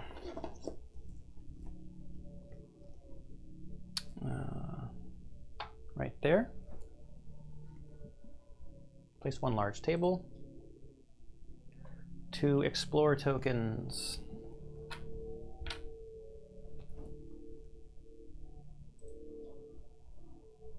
A berserker gets to spawn right there. Still has the orange thing in it, and now still good actually that it had the orange. Because now we need a second one with green.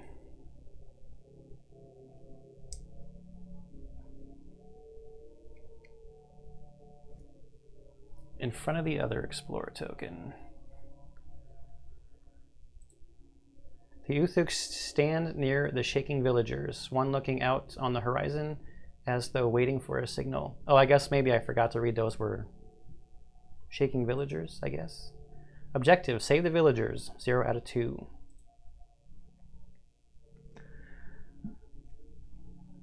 Okay.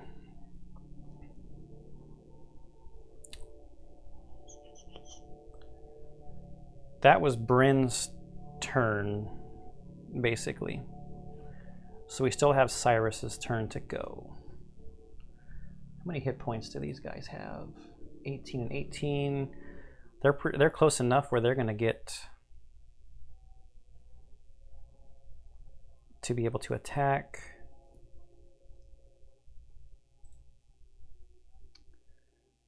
Okay, so let's do Cyrus's turn. He's going to get his movement and 2 actions. I think we're good with line of sights from where Cyrus is right there.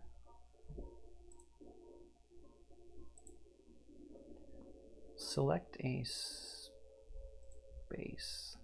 Yes, so we're good. Because I'm going to do it. I'm going to use the Phoenix to just flip the card. And we'll go on the orange one to get our 6 damage.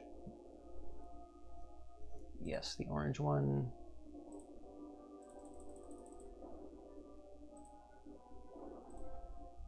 Got our 6 damage. And 1, 2, 3, 4. We're 1 space out of range, so let's just take 1 step up.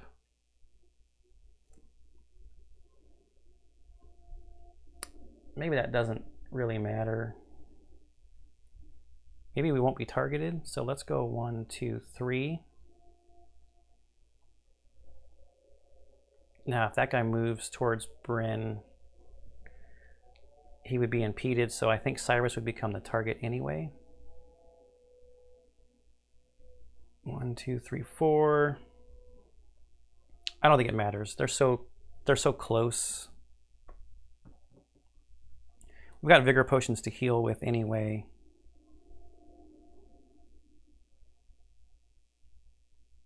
I could attack and shift away, actually. You know what I'm going to do? I'm going to stay there because I'm in range. So I only used 1 maneuver point.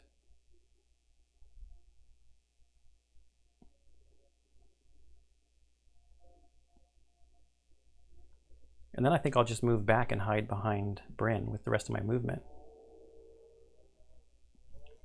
Okay, so let's attack with our last action. We don't know anything about their weaknesses yet. We're still on the wand. And we have the orange die for attacking. 1 success and 2 advantages. But this is the good side for advantages.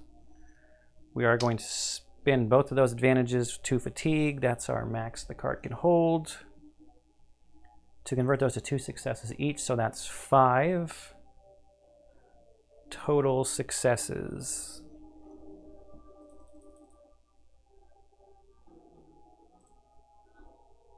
$10 damage. He's got 2 health left.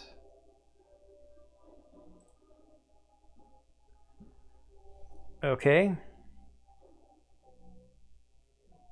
And let's move Cyrus back behind Bryn. And then just give up the rest of our movement.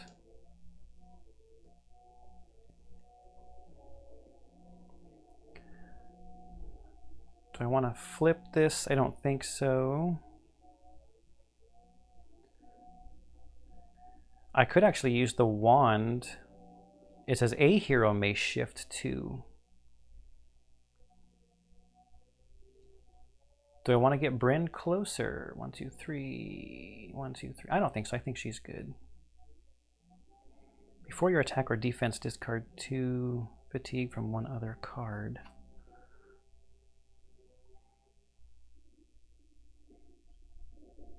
You know what I'm going to do? I'm actually going to use this to flip the wand. Because I want to use this ability to get the fatigue off of here. Because Empower is actually pretty strong. So let's try some staff. Then we will end our turn.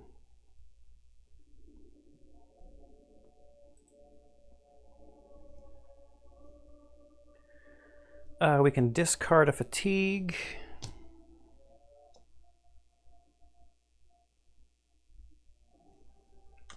We might as well discard this.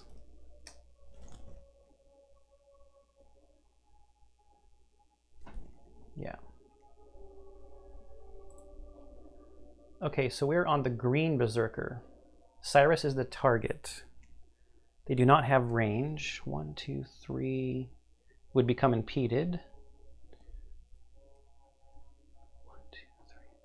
I don't think there's a way for that green Berserker to get to Cyrus because he would become impeded moving next to Brynn, which was the point. So the target will change to the closest hero, which is Brynn. After the defense, the Berserker shifts 1 toward and attacks a second hero if possible.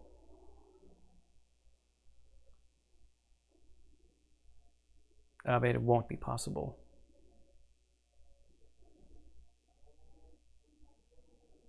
So it's got 4 damage. Brynn has a black die as defense. A success and a surge. Surge is, so we've got 1 natural success. Surge adds another success. An adjacent hero may discard a fatigue. Oh, that's perfect. Anything else we can do? During your attack or defense, if you're adjacent to another hero, add a success. Okay, we're going to do that. That's 3 successes. We take 1 damage. I don't know if the shift still happens because it says the Berserker shifts 1 toward and attacks a second hero if possible. So we'll do the shift. I'm not sure if he would do the shift.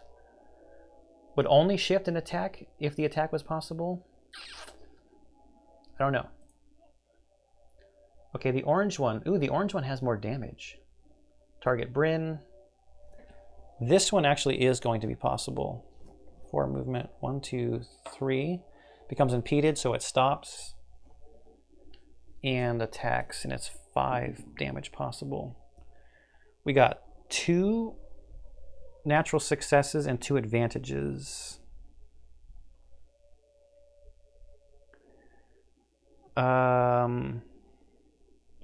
We could spend 2 fatigue to add a success, but that doesn't make sense because with the advantages we could do 1 for 1 to take it to 4 and take another 1 damage because this guy has an attack of 5. Then the Berserker will shift 1, impeding doesn't matter, and attack Cyrus. Cyrus uses orange for defense. 2 successes.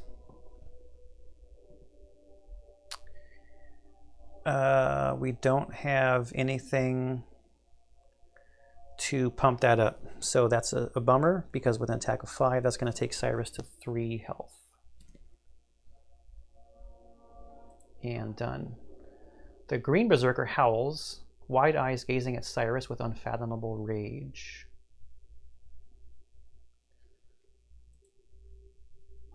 So do we need to target the green one, even though the orange one is almost dead?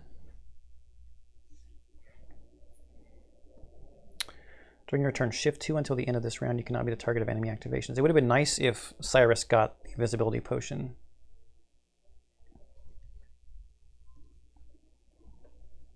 Okay.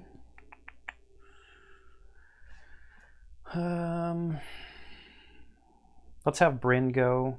I think we need to try to burn down this green one so it doesn't do its massive thing. It's massive attack. So Bryn's gonna go. Has not maneuvered yet. Let's do one attack.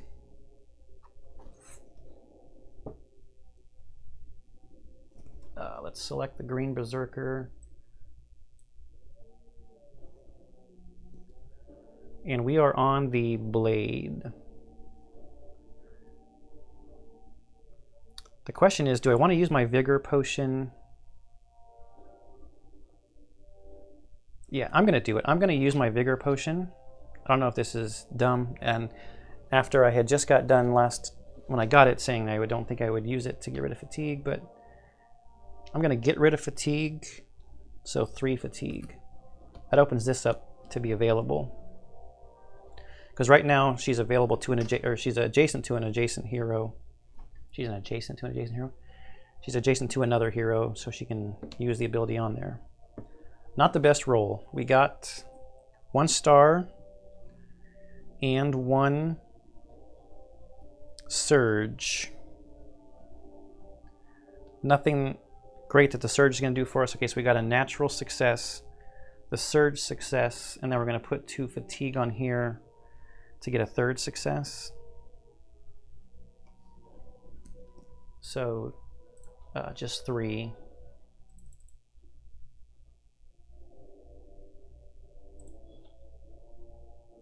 Eight damage. So I must have blocked 1. It did block 1. And we might as well just keep attacking. We don't have any extra special stuff we can do this time, though. 3 natural successes. Nothing else to add. Still with the blade. 8 damage.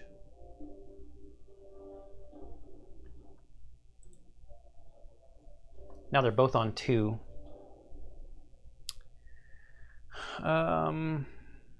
Can we maneuver? Oh, we would be impeded though. We only get 1 movement point. So yeah, let's do it. We'll get our 1 movement point and move to here.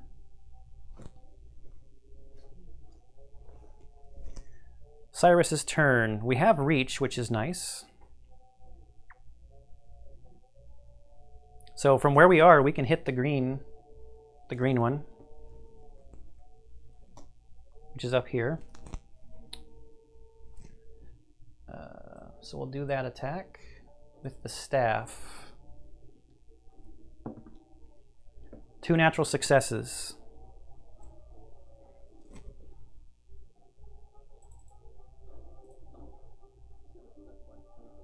5 damage.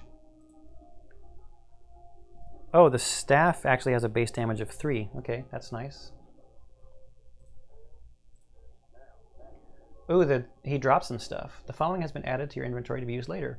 6 minerals from some blood spices. Serpent's tail recipe. Ooh, what does that go on to? Remove the green berserker.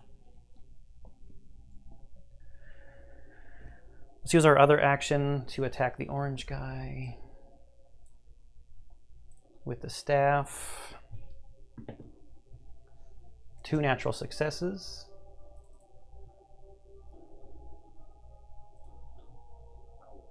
Five damage. Remove the orange berserker. And now let's use our maneuver action to get 4 points. 1, 2, 3, 4. And end our hero phase. Darkness phase. We can discard 1 fatigue. We got no fatigue here. Let's get our blade freed up.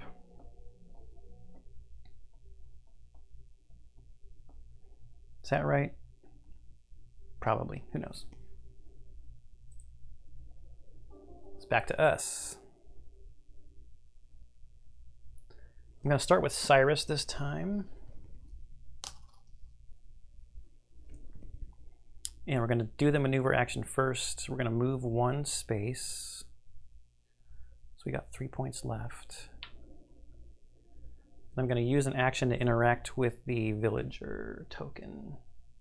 Is that what it is, right? Chains around this villager are thick and locked firmly. Agile hand or great physical might. Oh boy, did we go to the wrong one? Strong will or insightful mind. We did go to the wrong one. So I'm going to change that up because that should have been knowledge that I had. 1, 2.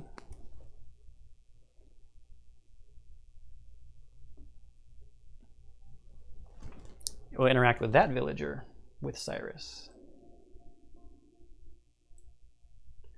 Test insight or will. We are going to test insight because we get +2. So we got 1, 2, 3, 4 natural successes. We get +2, that's 6, +4 advantages. I'm just going to run with the 6 and see what happens.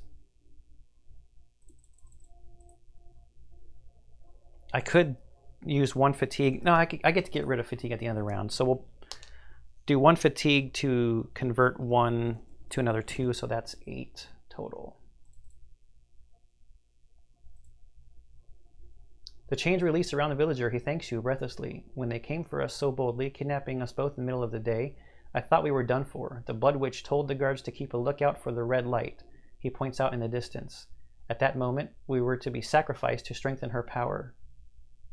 Discard this explore token. Okay, we've saved one of the 2 villagers. And now I want to interact with the table. For Cyrus's other action. The sturdy stone table is artfully carved. There's a potted succulent and a jumble of knickknacks scattered across it. That's his other action. I'm going to toy with the knickknacks. You pick up the knickknacks, including a few clever mechanical puzzles and some sort of dexterity toy. You scoop them into your pack for later.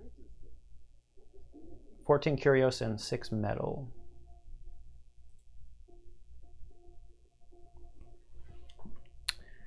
We still have 2 movement.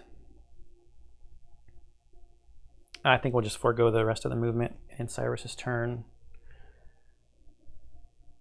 Bryn, just do her maneuver action. 1, 2, 3. We have to do another maneuver action and use one of those points to get next to this villager, and then we will interact with the villager. Test might or agility. Bryn has a +2 might. So we got 1, 2, 3 natural. +2 is 5. And then a surge. There is no adjacent hero to discard a fatigue, but the surge adds 1, so that's 6. The chains hold firm. Bummer. So we have to end the phase. Unless we want to move with the rest of this movement. I don't think so.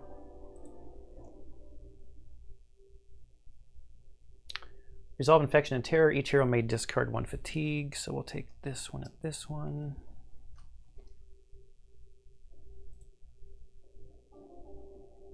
Back to us again. We'll start with Bryn.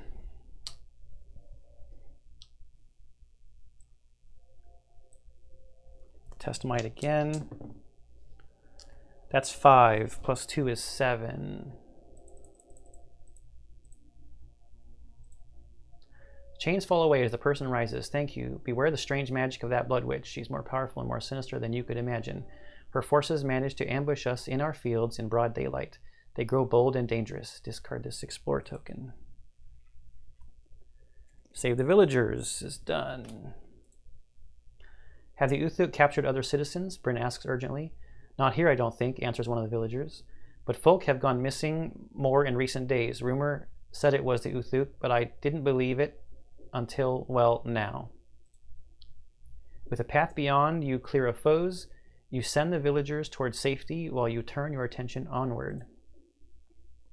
From the parapet, you see a bright red light flash in the dense woods. The thickness of the tall treetops obscures your view below. Whatever evil plot the Uthu are working has taken effect. You look to each other. Now is the time to stand and fight. Forthin is my home. My people, my land are in grave danger. Whatever is giving this evil such strength and brashness must be defeated. It is for the good of either the barony or the people. The people. It will take all of my knowledge and insight to defeat this evil. If we succeed, my legacy will live on in, and Cyrus chooses, the pages of history, the hearts of the lives we save. Probably the pages of history. Place tile 1B.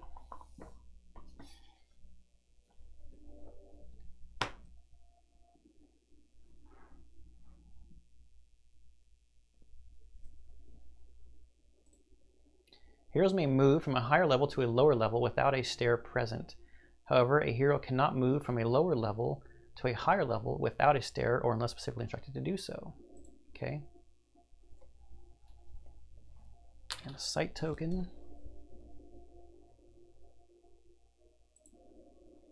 Objective updated. Investigate the source of the red light in the woods. Okay, so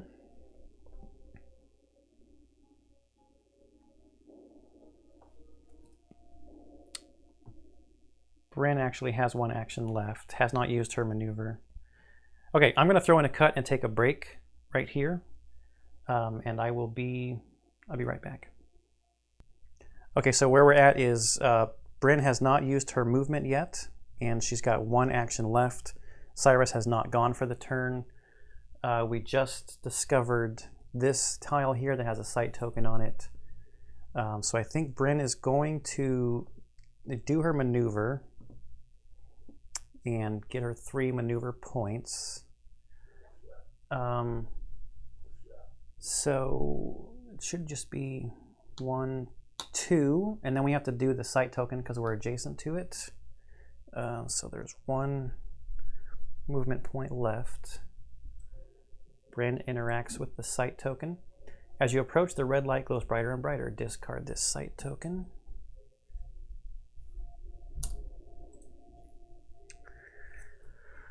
Place 18B. Should be at the bottom of the stack.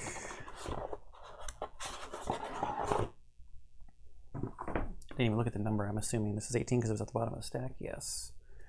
And it's like this. Right there. Hopefully that's the map edge. Okay, we need a barricade. Cauldron, a chest. The lectern, and a tree. Tree goes there. Barricade. Now there's something special about barricades that I can't remember at the moment. It's something like if there's somebody next to it, you get like a bonus success or something like that, which we can look up here in just a moment. Where is the lectern? Where is the lectern?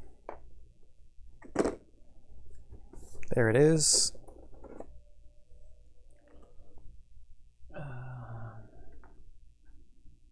It's right there. And then we should have a call. There we go. Cauldron. Right there. So stuff. We've got stuff to interact with. Maybe I should be trying to match the treasure chests for completionist's sake. That's not really completionist, but for whatever. Oh, there's an archway, which means there's going to be more map that direction.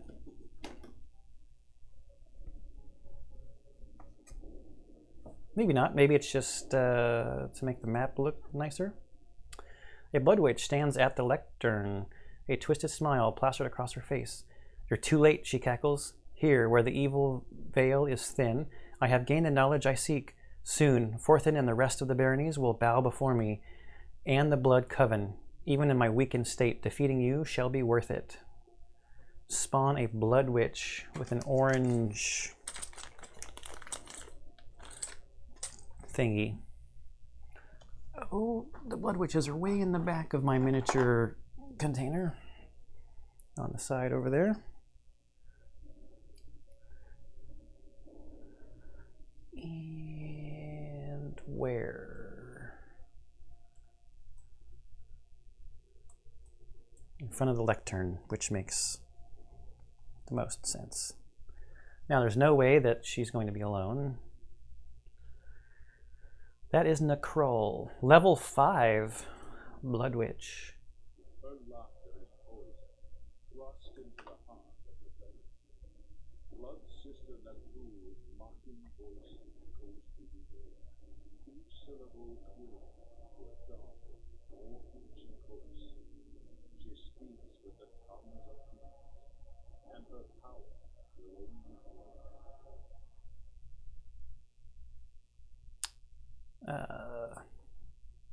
I just realized that I think I turned the audio off on the app for you guys, so you probably didn't hear that story. A blinding light flashes out of the archway, and Necrol contorts in pain. The energy of her ritual has taken its toll on her. She calls for reinforcements as more enemies flood the watchtower. Necrol's reinforcements will arrive soon. Final objective, defeat Necrol. Okay, so we have a little bit of time before enemies arrive. Okay, let's click on some stuff. Barricade. When a hero attacks an enemy that is adjacent to a barricade, the hero adds a success. When an enemy attacks a hero who is adjacent to a barricade, the enemy adds 1 success. A hero may interact to dismantle the barricade. Oh. The tree stretches toward the sky, so we know what the tree is. Acrid steam rises from within an old iron cauldron. A hero may interact to search the cauldron. Lectern. A tome lies upon the lectern. The text within it is some script you do not recognize, but judging by the scene before you, it must be some kind of blood magic. But you have more important things to do now than read. You cannot interact with the archway. Chest lid bears a ghostly sigil, filling with supernatural dread. Overcoming this magical ward requires stalwart spirit. Spirit, is that will? Maybe? I don't know. So, should we dismantle the barricade? Well, we've got 1 movement point left, so let's move up. That's our maneuver. We got 1 action left. I don't know that I want to move next to the barricade, right?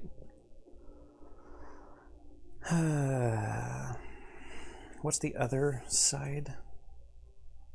Okay, yep, I'm doing that. I'm going to use my other action to flip. Yeah, to flip my hero card. Well, now Cyrus gets to go. Cyrus is going to get his maneuver in 2 actions.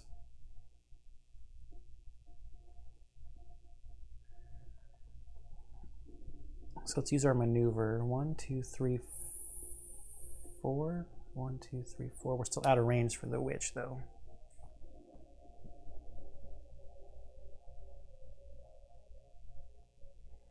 How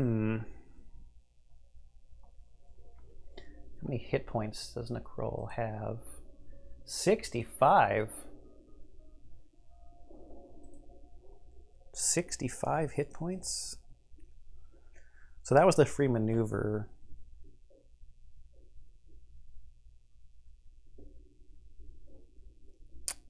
One to maneuver again. Gets us 4 points. 1, 2, 3, 4. Oh, we're on our staff and not the wand. Shoot.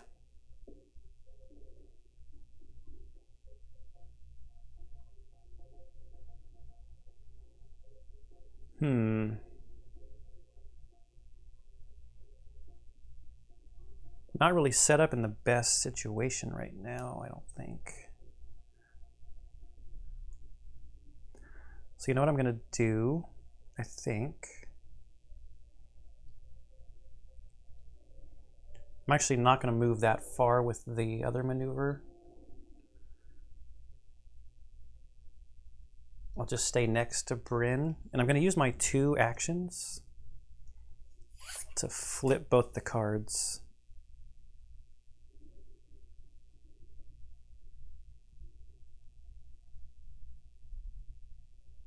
Cyrus is pretty hurt. Let's use our Vigor Potion to get back up to 6 also. I mean, I know you get several cycles through your life, but let's try to do it without that happening. And then I think we're done.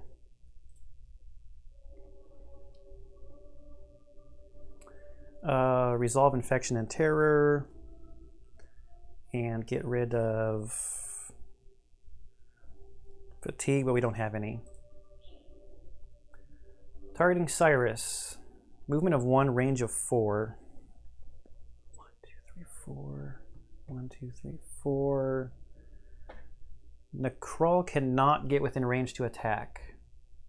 The red mist around the Blood Witch writhes and churns. After the defense, each hero within 3 spaces of the Blood Witch scars each card with 1 or more fatigue on it. Then they discard 1 fatigue from each card. So I think Necrawl just moves 1.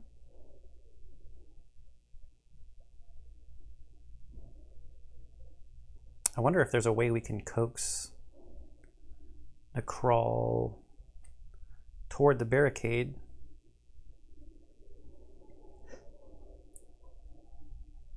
One, two, three. Maybe not. Maybe 1 more turn, but that's kind of dangerous. I think we're done. Something shoots out of the archway and into the sky, exploding and covering each hero in a sizzling acid. Each hero infects 1 card. All right. Infection. When the time passes, suffer 1 damage for each infected card. So something we're going to want to flip, maybe. We will infect Bryn's hero card and the wand, I guess.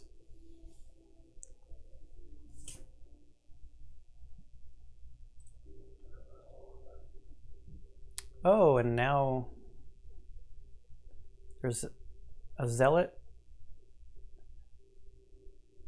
an orange zealot, and an orange fae spawning behind us. Where are the zealots? Right here. I need the orange out of these guys.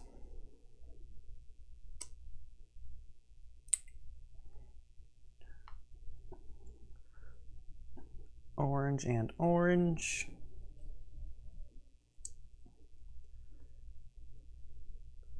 The fae is right here. And the zealot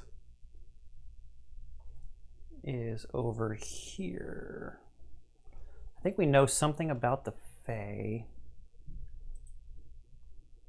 Necrawl's reinforcements will continue to arrive until she is defeated. Twisting their arms together, the fae create a strange effigy with their hands.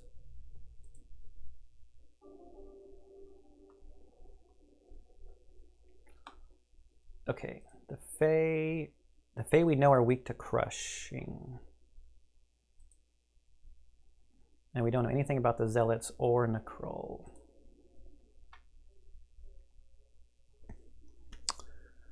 All right, so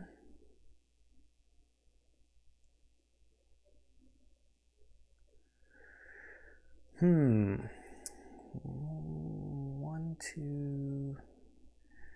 So Bryn needs to just get up there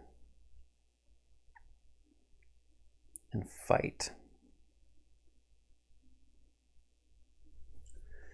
So we're gonna have Bryn go first, 2 actions, and let's get our 3 maneuver points. 1, 2, 3. Maneuver done. Then we're going to do Bryn's action. Shift 3 and then attack. Impeding doesn't matter with shifting, so I'm going to go 1, 2, 3 because I don't want to have to deal with the chest. Oh, I think Cyrus might need to deal with the chest. Yeah, we'll go there. That's our shift 3. We also get an attack. Okay, so let's go to combat. Bryn is attacking the Krull. Bryn has the sword. During the attack, subtract 1 success or each hero within 3 spaces of this enemy scars 1 card. What does scarring do again? When a scarred card flips, suffer 2 damage. Okay. We're attacking. 3 successes. During your attack or defense, if you're adjacent to another hero, add a success. I'm not. So it's just 3 successes. There's nothing else I can do.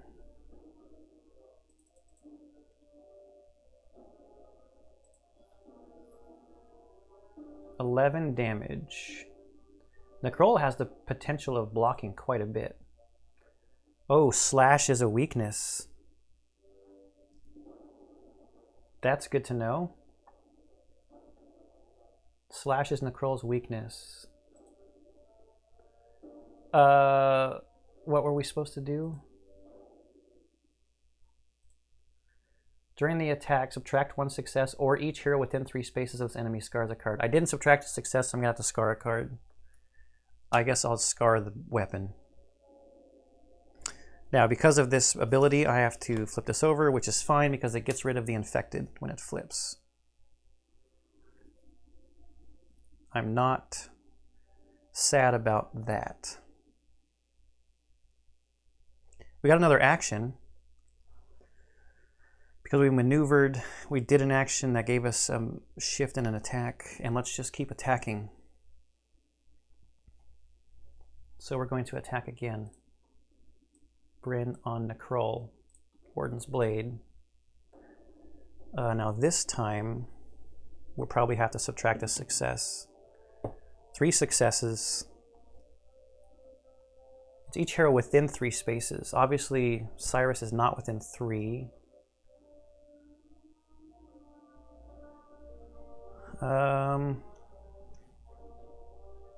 Yeah, so I guess it just becomes 2 successes. Unless I scar this card. Scars are 2 damage when the card flips. So it's up to me to decide if I want to flip it or not. I'll scar the hero card again. For 3 successes. Or not the hero card again, but I'll scar a card again. 12 damage. Nothing blocked. Good. This is good. Good start, hopefully. Okay, and that's Bryn. Okay, let's go to Cyrus. 2 actions. Let's get the maneuver action out of the way. 1, 2, 3, 4. I do not want to be next to the barricade.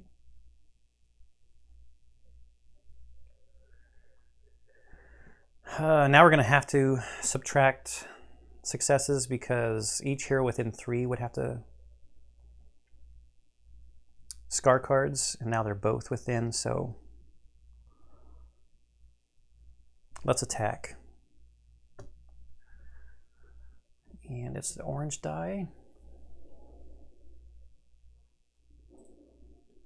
Cyrus against Nekrull with the wand, which is also slashing, which is good. Okay, we got 2 successes and an advantage. I want fatigue to build up. So I'm going to take the fatigue to make it 3 successes.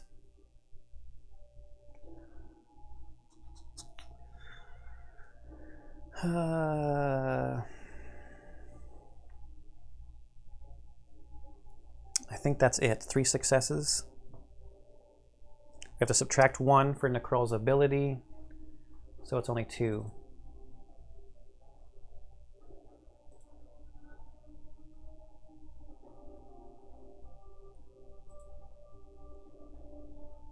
Three blocked. Wow, that was brutal.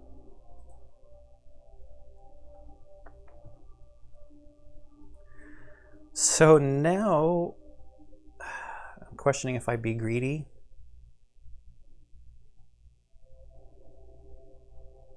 I kind of want to be greedy.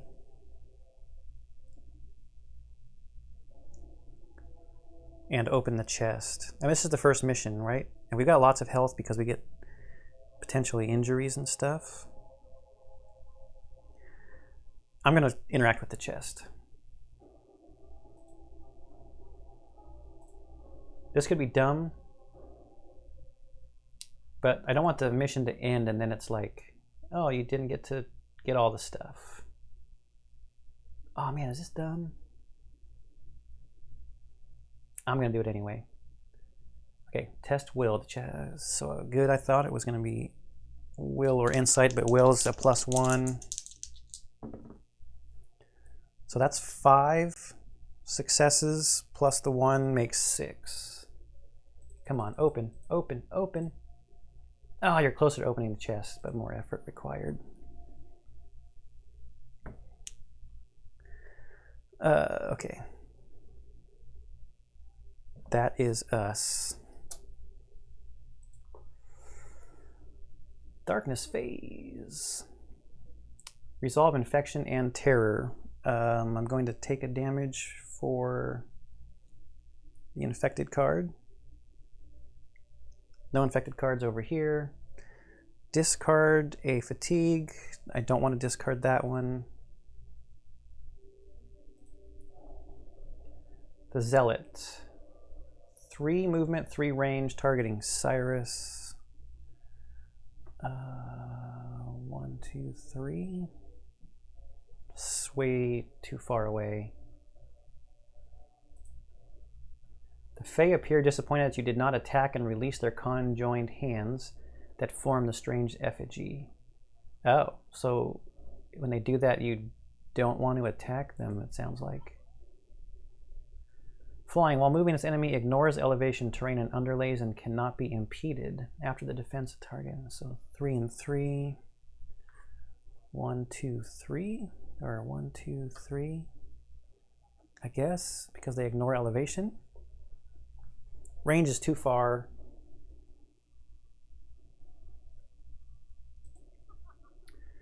Targeting Bryn. After the defense, each hero within 3 spaces of the Blood Witch scars each card with 1 or more fatigue on it. Then they discard 1 fatigue from each card. Oh, that's a bummer. So Necrol is impeded, but can move 1, so we'll move back to there. Has range to attack Bryn. So Bryn gets to roll defense. 2 successes and 2 advantages.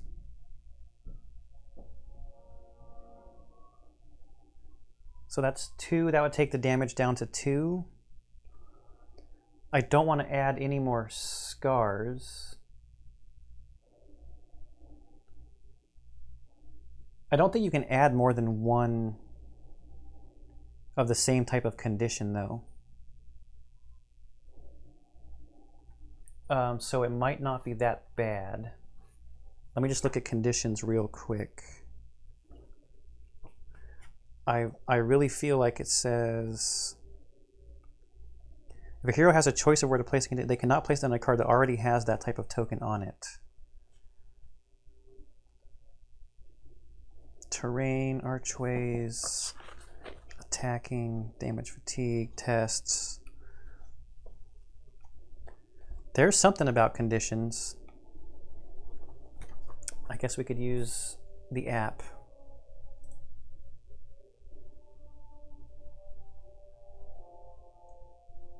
Okay, so what was I at? I was at 2.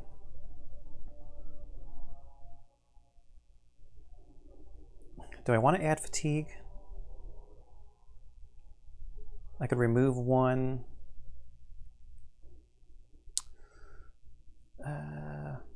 Okay, I'm going to do it, and then I'll look it up. So I add 2 onto here, which is 3, so Bryn's going to take 1 damage. Goes to 6. The archway trembles as the ground shakes beneath your feet. Each hero on tile 18B terrifies 1 card. Okay, so what does Terrify say? Or terror. When time passes, suffer 1 fatigue on each terrified card. So I'm guessing, yeah, that's these. So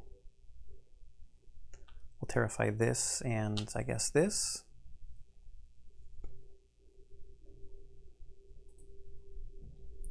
Spawn the following enemies. A green zealot. Green. Same spot the last one spawned. Green zealot.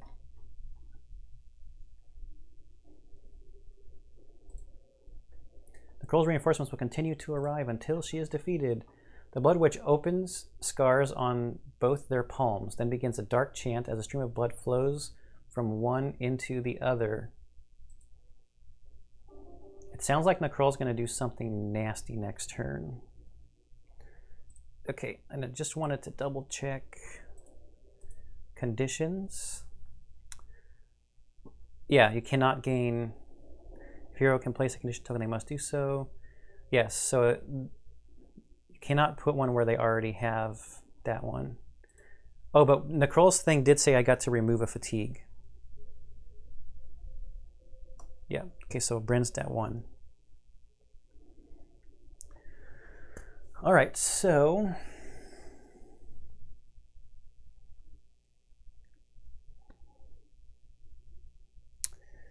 kind of wondering if I should have Cyrus go first and get adjacent to Bryn so that Bryn's blade will trigger.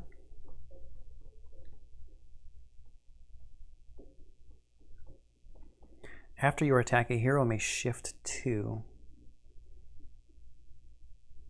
Oh, Bryn could actually move and be adjacent by going to this space here.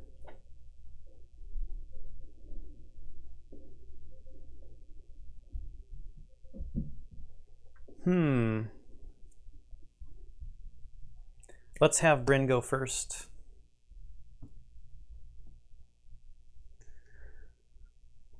We will get her maneuver points. We'll move 1 to right there. So 2 maneuver points left.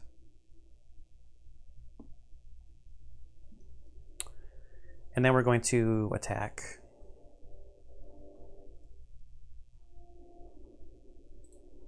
So Bryn attacking Nicrole. Oh, Nicrole's defense went down. Okay, we are still on the Warden's Blade. Ah, we still have this stupid subtraction thing. That's 1 success in the Surge only. So 1 natural, the Surge is 2. We could discard a fatigue, but we don't want to.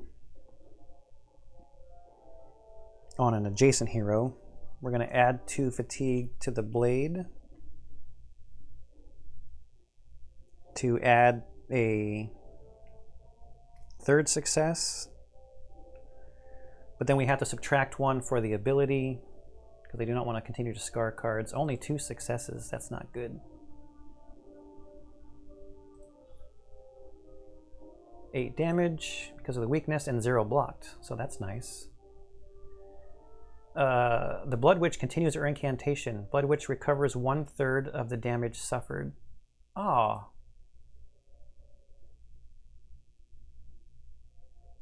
Oh, so that was like a heal, maybe? Instead of a special attack? We're just going to keep attacking.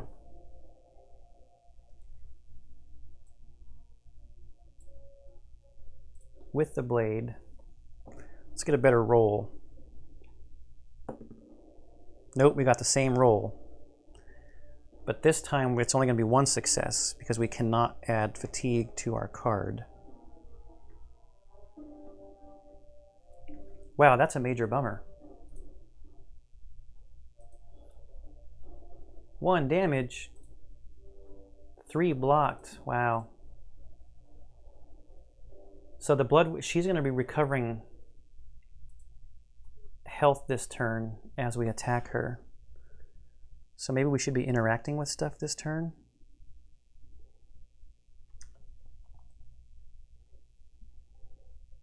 I'm not going to move.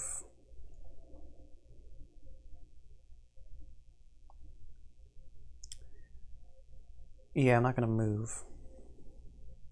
All right, Cyrus's turn. Let's interact with the chest. I mean, we made the commitment. I'm gonna get my maneuver points first. Interact with the chest.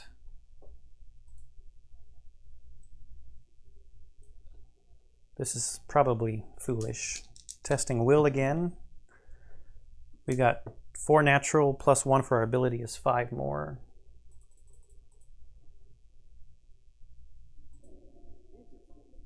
So we got 21 Curios, 9 herbs, 2 Toxos, and a Dunwaric Haft recipe. Let's hope that was worth it. Now we will attack.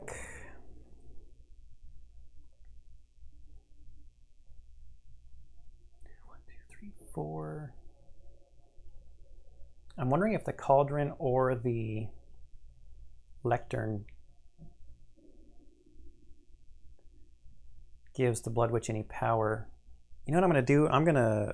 I'm actually going to do something a little bit risky. I'm not going to attack because she's just going to heal half of it back anyway. I'm going to move there for 1, so I've got 3 movement points left. And I'm going to interact with the Lectern.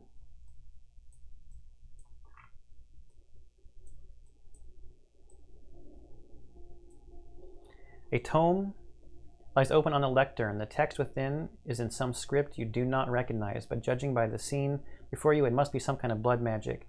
But you have more important things to do now than read. You may perform an additional action. Okay, I do not want to stay there next to that barricade. So I got 3 movement points left. Do I interact with the Cauldron? 3. Or do I just attack? I guess let's just attack. No, she's healing half of it back. I'm going to continue to be risky. It's the first mission. So let's move our 3 points. 1, 2, 3. On the other side of the Cauldron. And now we will interact with the Cauldron.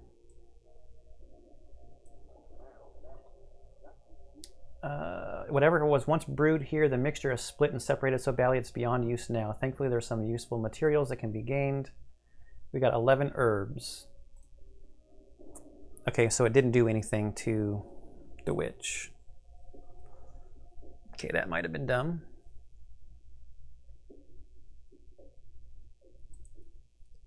I forgot to put the token on Bryn that Bryn had gone. Resolve infection and terror. Infection makes it 4. Terror, we get a fatigue, which I want. Here, when time passes, suffer 1 fatigue on each terrified card. I cannot suffer fatigue on this card. Do we have to go in that order? Probably. So because I cannot suffer fatigue on that card, I think I take a damage.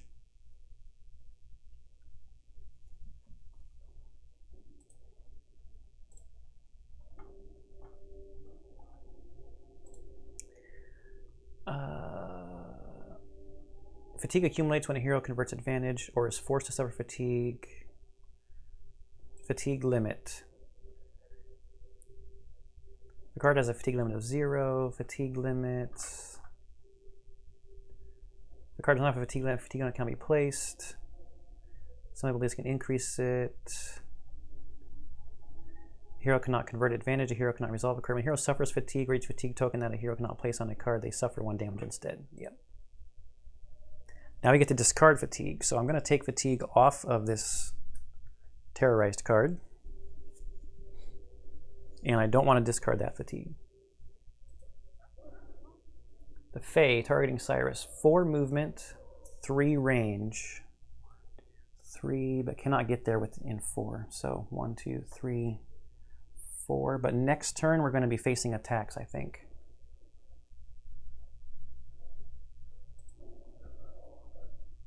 The green Zealot. 1, 2, 3. 3. Still too far away. And the orange one, Bryn. 1, 2, 3.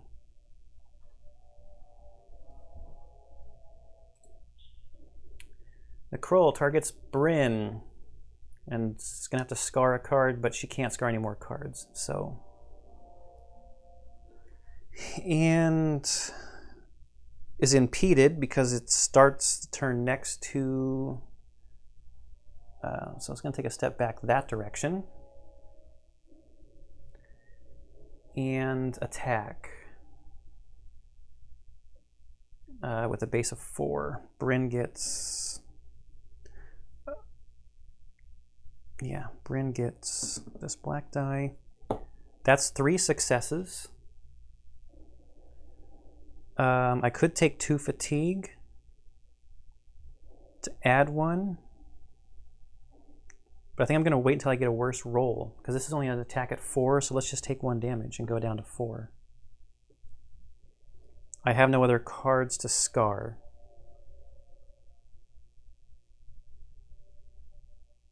Okay. Oh, we have to terrify another card. So now we're going to be taking a lot of fatigue if I don't start flipping cards.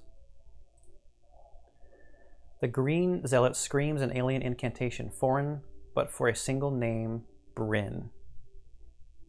Okay, so the green Zealot is way back here. I don't think I have to worry too much about that. Okay, my turn. How much? 38 health. Can I do 38 damage?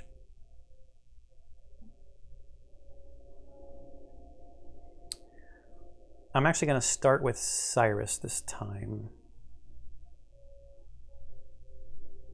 I'm not too worried about the terror. We've got room to take some fatigue. And if I do the Phoenix, this one will flip anyway. Yeah, so I'm just going to start with Cyrus. We're not next to the witch, so let's get our movement points and our actions.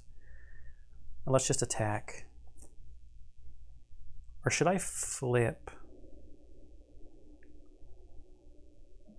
No, the slash is worth more than... The slash makes the card similar to the staff because the staff has a base damage of 3. Yeah, I think I'm good. We'll stay on the staff. Cyrus attacking the Krull with the wand. Ah, we still have to subtract.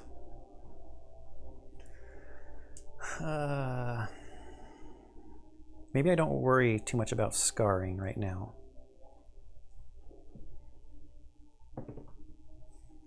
Success in a surge doesn't seem great. Okay, so we get 1 natural and the surge adds 1, and we can move a fatigue if we want to, but there isn't another fatigue to move. Yeah, and I'm going to scar this card. Bryn does not have any cards that can continue to get scarred, so we'll just keep it at 2 successes. No advantages or anything to use. That's kind of a bummer. That's a major bummer. I'm pretty sure that's it. 5 damage. Blocked 1, okay. I think I'll just attack again. The terror will build up my fatigue for next time. Let's attack again. So we're out of actions besides maneuver for Cyrus. Let's get a better roll. I actually don't want advantages, do I, because of the terror. At this point, I wanted one on the first roll. And naturally, I get... Oh, but I can add fatigue to this card. Yeah, that's fine. So we got 1 natural success and 2 advantages. I will add to this card for 3 successes. And a scar is 2 damage.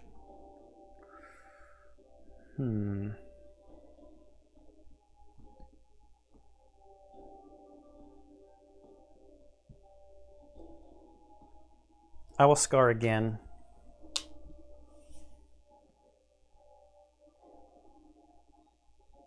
I've got room for the terror. Yeah, so 3 successes. For 8 damage again. 1 block that time. And I'm going to use the maneuver. I'll step right there. I want to be next to the tree to maybe heal next turn. Okay, so Cyrus has gone. It is now Bryn's turn. Let's get Bryn's maneuver and actions. I think I'm going to take 2 steps to here. So 1, 2.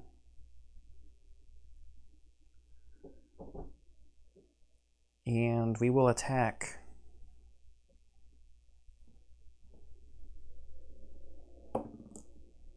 So we got 2 successes and 2 advantages. I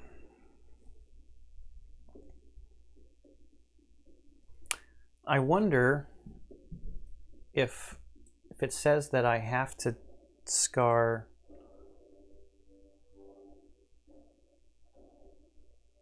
if it says I need to scar, am I even allowed to do it if I can't scar cards?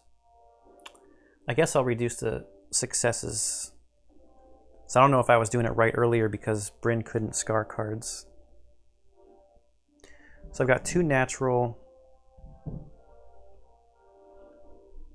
and 2 advantages. Yeah, I mean, I guess I'll just take some damage. I mean, with the scars, I would take a bunch of damage anyway if I'd flip to get rid of these.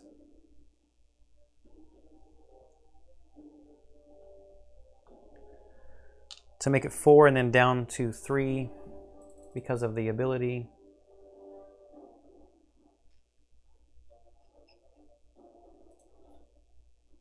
Okay, that's 9. Looks like we might only have to survive like 1 more round. So let's just use our last action to attack again.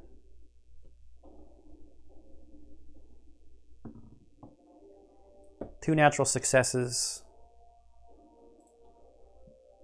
Becomes 1. I don't know. Maybe I should just play it consistent.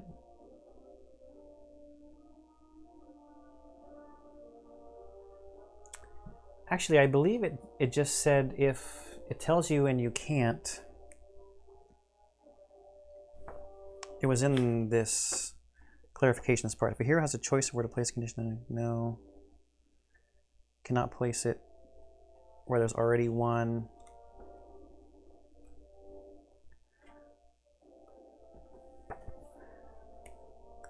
Maybe I should add another success to this one, because if I can't add anymore, when a card would gain a condition, it already has one, cannot gain that condition. It doesn't say anything about forcing to or taking damage or anything. Yeah, maybe I should just keep playing it consistent. And they're already scarred, so they can't get further scarred. So I'm going to stay with these two, and I'm going to add one for last time. No, it's not exactly correct because of the defense and stuff. Ooh, Necrol's back up to 5 defense this turn.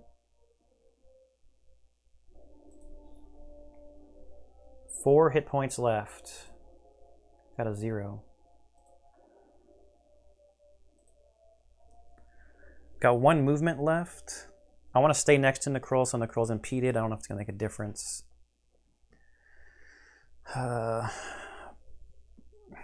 But I think the Fae... Oh, the Phoenix can take care of Necrol next turn. Yep. Alright, in phase. Darkness phase. Resolve Infection and Terror. Cannot add fatigue here, so we take a damage. We've got 1 more room for fatigue here. We're infected, so that's 3. And we've got room for fatigue on both of these for terror. Now I know this is where flipping would get rid of all these tokens, but the scar is kind of bad. The scar adds some damage.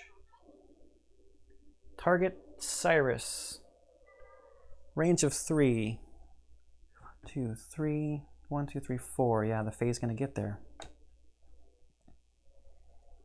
Is next to a barricade. After the defense, a target either discards 1 focus token or suffers 2 fatigue. Oh, bummer. This could be bad. We need to get some successes here. 2 successes and an advantage.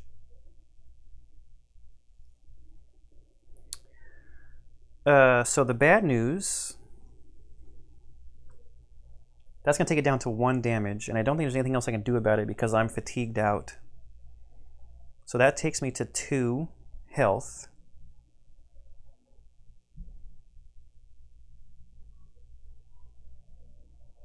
Yeah, that takes me to 2 health. But target either discards 1 focus token or suffers 2 fatigue. Now, suffering 2 fatigue, it's going to take me down to 0 health.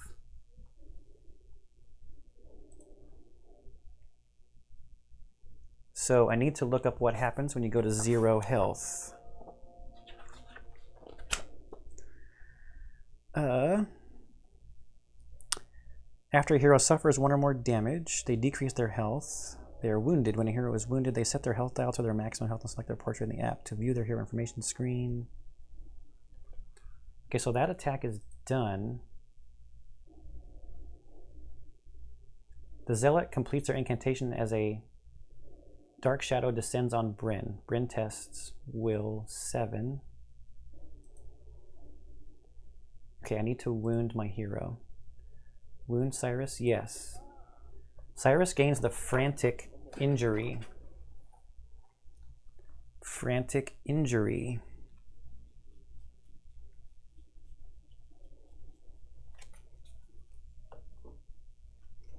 Does get set back to 7 health.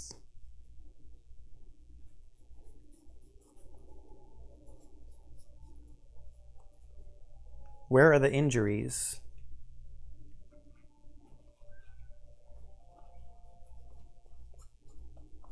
I thought they were cards.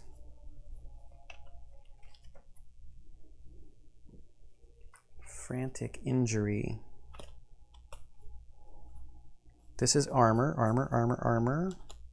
Consumables. Maybe they're not cards? I thought they were. Let me throw in a cut real quick and look for the injury stuff. Okay, after a lot of searching on where I put the other pack of cards, I found the Frantic Wounds. Before your defense, either suffer 1 damage or terrify a card.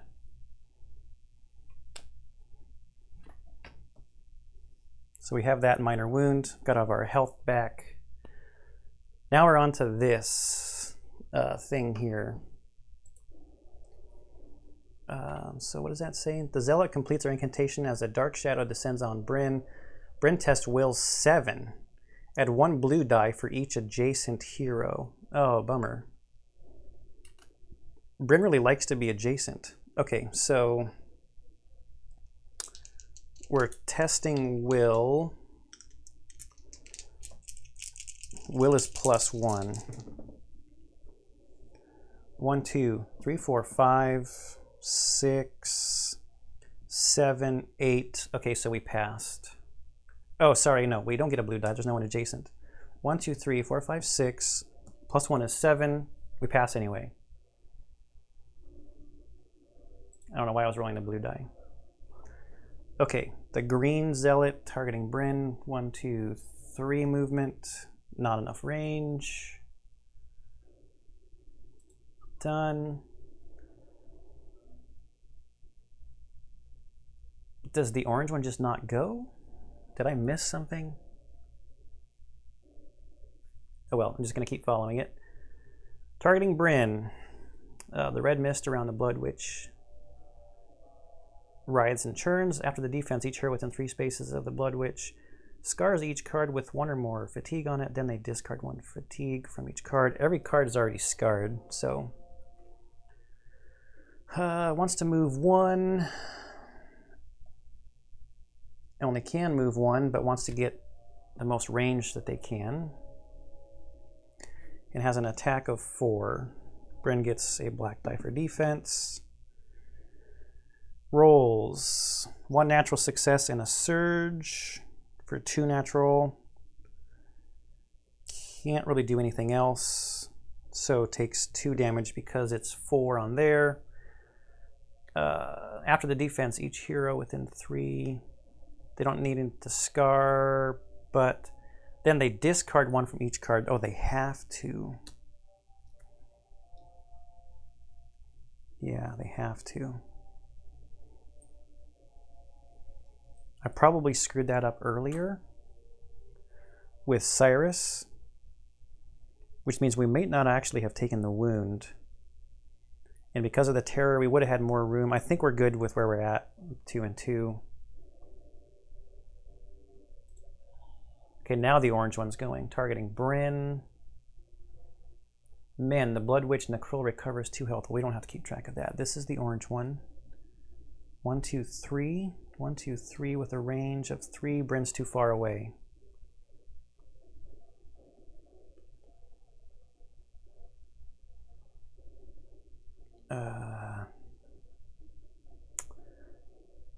Man, too bad that witch. 1, 2, 3. 1, 2, 3. Okay. Blood Witch covers 2 health. We terrify a card. All of our cards are currently terrified. Around the Blood Witch, a red toxic mist rises from the ground as they weave a curse in the air. Each hero within 3 spaces of the Blood Witch suffers a fatigue. Okay. There's still room, still room. Still room. And now there's room. Oh, it's only 1. I don't have to add 1 to every single card. Sure. Just 1 fatigue. I don't know why I wanted to do it to each card. Now it's my turn. Let's check Necrol's health. It's sitting at 6. Okay. Our Phoenix is going to be able to take care of Necrol, so I want to maximize my other stuff. So Bryn is going to go first. Bryn's going to go first. Get her free maneuver, and I hope the scenario is over after, but we'll see. 1, 2, 3. 1, 2, 3. Yeah, I think we're good. So Bryn's going to use her free maneuver. Going to go around. 1, 2, 3 to there. Did another action to maneuver. 1, 2, 3. And we will use another action to interact with the tree. I want stuff.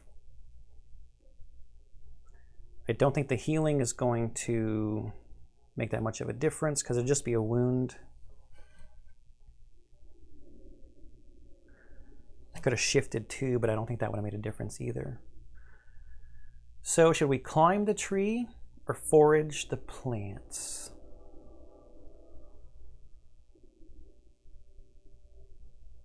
Climbing, I think, last time it prepared some cards. I don't really want to flip because of the scars, so let's... this is the last action of hers, forage the plants. So we got 5 herbs and 2 taros. Okay, so we got some stuff. Bryn is done. Now Cyrus's turn. It takes an action to do our thing with the bird. I don't want to do our maneuver yet because we're impeded because we're next in the Krull. So let's interact with the tree. Do we interact with the tree?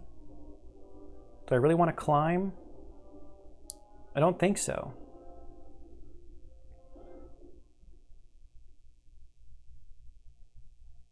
Maybe I don't interact with the tree. Let's just send the bird out. Okay, so for 1 action, an enemy in line of sight suffers 2 damage for each fatigue. We've got 3 fatigue. So that is just 6 damage. Deal 6 blood damage to the Krull and defeat this enemy. As you toss your final blow at her, she staggers backwards, exhausted. You haven't seen the last of me, Necrull snarls. She drags her dagger across her palm and with a twisted smile, vanishes before your eyes. From the archway, there is a rumble as the shimmering red surface crashes to the ground, sending a wave of blood over you. The heroes win. All right. Shouts of alarm become cries of happiness throughout the forest as members of the caravan find their missing friends and family. Everyone alive? Unhurt? Well, live, what was that? No, will live, what was that? Uthuk magic. Looked like a weak sort of a portal. She was talking to a demon, but it couldn't come through from the infernal to here? Infernal, maybe? It was weak. Does that mean she was a weak sorcerer? Is she defeated? No, things are only going to get worse from here. That woman was a blood sister, the highest rank of Uthuk witch. She will try again, bigger. This was only her opening move. It was a weak portal, but I think she did exactly what she set out to do. If she wants to open a full portal to let that demon into the real world, I think we have to assume she can. She can. You're not just going to let it happen, though, are you? No, we're not. Come back to Frostgate with me. My mother's house, my house, has plenty of room. We'll figure out our next steps. Wonderful. I'm sure we'll all become fast friends. We'll see, says Galadin. All right, so quest completed. Items obtained. Let's continue. After completing each quest, the heroes automatically travel back to the city of Frostgate. Traveling costs nothing, but the heroes will frequently encounter other characters and events along the way that will help or harm your cause. Now there's us moving. All right, you step to the side as a funeral procession plods down the path. Multiple caskets pass by and the procession barely takes notice of you. The last, an orc woman, pulls an ornament from a casket and hands it to Cyrus. Make them pay, she says with truncated words. Kill them all. The following has been added to your inventory, 2 Mortos. I think these things might be random too, like the things that happen. Bryn leads her fellows through the streets of Frostgate. Stone roundhouses mark important clan holdings, while timber Longhouses, taverns, and workshops line the streets. Bryn's house is large, its wings unfolding around a scraggly little garden. The bare timber of the frame over the door is carved with fanciful clanfolk designs. You live here? It's nice. It belonged to my mother. She was an adventurer. She had some money. She was well respected by the clans, kin to the Thanes. This is a new guy, Ronan.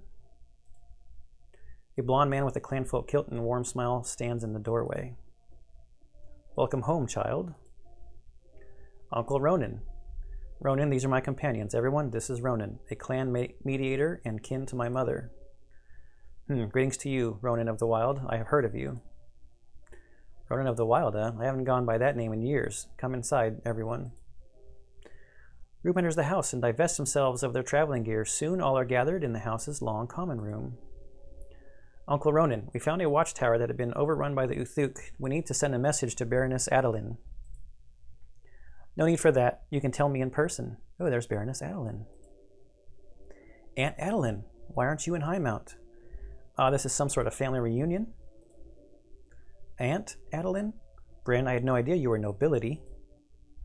Introductions are made all around. The Baroness is polite, if reserved. Charmed to meet all of you. As for why I'm not in Highmount, things are not going well, Bryn.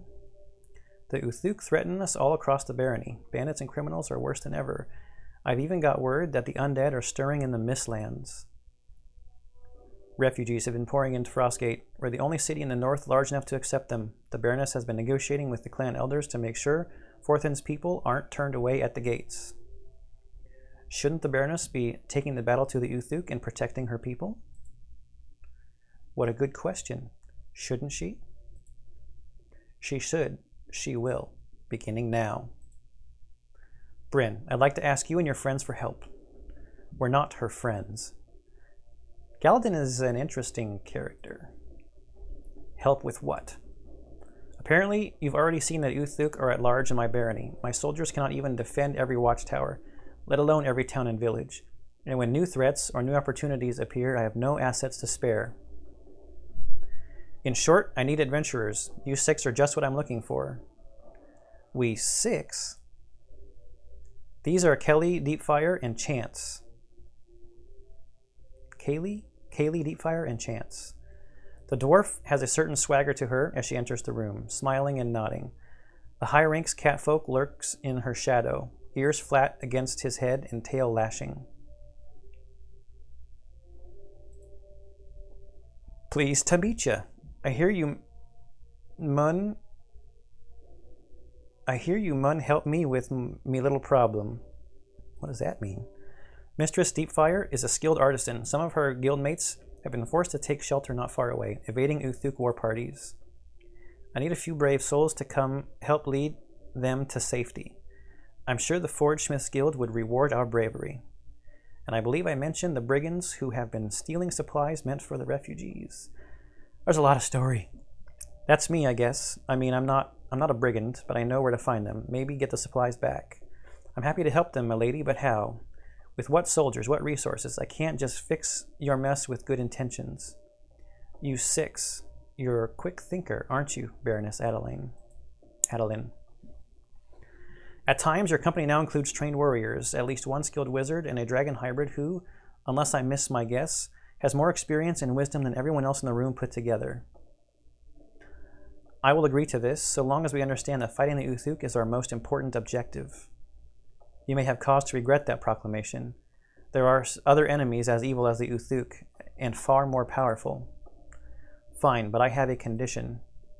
We operate out of this house, not Highmount. If we allow Kaylee and Chance to join us, then none of them answer to you. We're a company of equals, not soldiers in your army. I wouldn't have it any other way. I'll leave you to it. The Baroness and Ronan depart, leaving the 4 companions alone. Even the dwarf and high ranks have excused themselves. This is very exciting. What should we do first?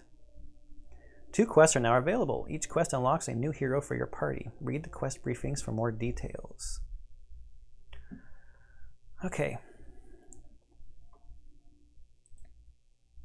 I cannot save and quit yet, so I just want to take this to a spot where I can save the app. Welcome to the city of Frostgate. The city is home to the heroes during the campaign. Here they can prepare by visiting the armory, craft hall, and shop. Read the campaign rules section starting on page 26. We'll learn to play now to learn more about the city. Okay. After the heroes have completed their time in the city, select the map button in the bottom right to go to the next destination. Okay. Gain the following cards. Rallying Cry, Battle Cry for Bryn. Okay, we've got Rallying Cry for Bryn. Destiny's Call for Varix. For Cyrus, Shared Pain. And Prowess for Galadin. Okay, let's take a look at these. So Prowess and Flow. 1 fatigue after you roll. If you rolled a surge, add a success. And Flow. 1 fatigue after you flip a card, focus it. Focus lets you get a reroll. That's cool. Shared Pain. 1 action. Heal 1 damage for each fatigue on this card, then flip this card. So this could become 2 healing at the cost of an action. Shared Energy for an action. Focus 1 card for each fatigue on this card, then flip this card. Ooh. I like that side. Varix's Destiny Call. 1 fatigue during your or another hero's attack. Doom the enemy. So Doom makes them keep other statuses. Doesn't really do anything else. For 1 action, attack an enemy. During the attack, add 2 successes. After this attack, flip this card. Ooh. That's good. And Bryn gets Rallying Cry. For 1 action, 2 heroes within 3 spaces of you may each prepare a card so they can get something ready to flip. And Battle Cry. For 1 action, 2 heroes within 3 spaces of you may each focus 2 cards so they can get 2 rerolls. So Bryn's pretty good. I like Bryn's skills. You've gained 1 XP. Heroes may now each use skills with a total amount of XP cost equal to your current XP. And these are all 1, so we can equip a skill next time for whoever we take. Keely and Chance both start with 1 skill. In the following cards, I got this. Disguise and Careful, and I got this Word of Caution. Okay, so I got this is 1 fatigue during your test. Add 1 success for each fatigue on this card. So that, and it can take 2 fatigue, so that would start at adding 1 success, and then it would add 2 successes. Or you could add 3 in 1 turn, I guess, by putting both fatigue on it. This does not have an automatic flip on that side, though. Word of Caution, 2 fatigue. Before a hero interacts, if they're within 3 spaces of you, they may focus 1 card.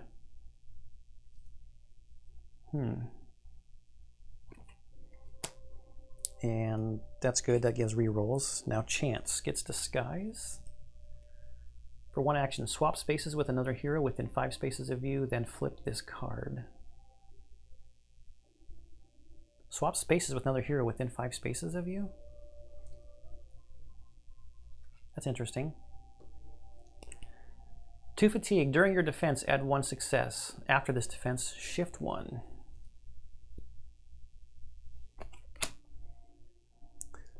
All right.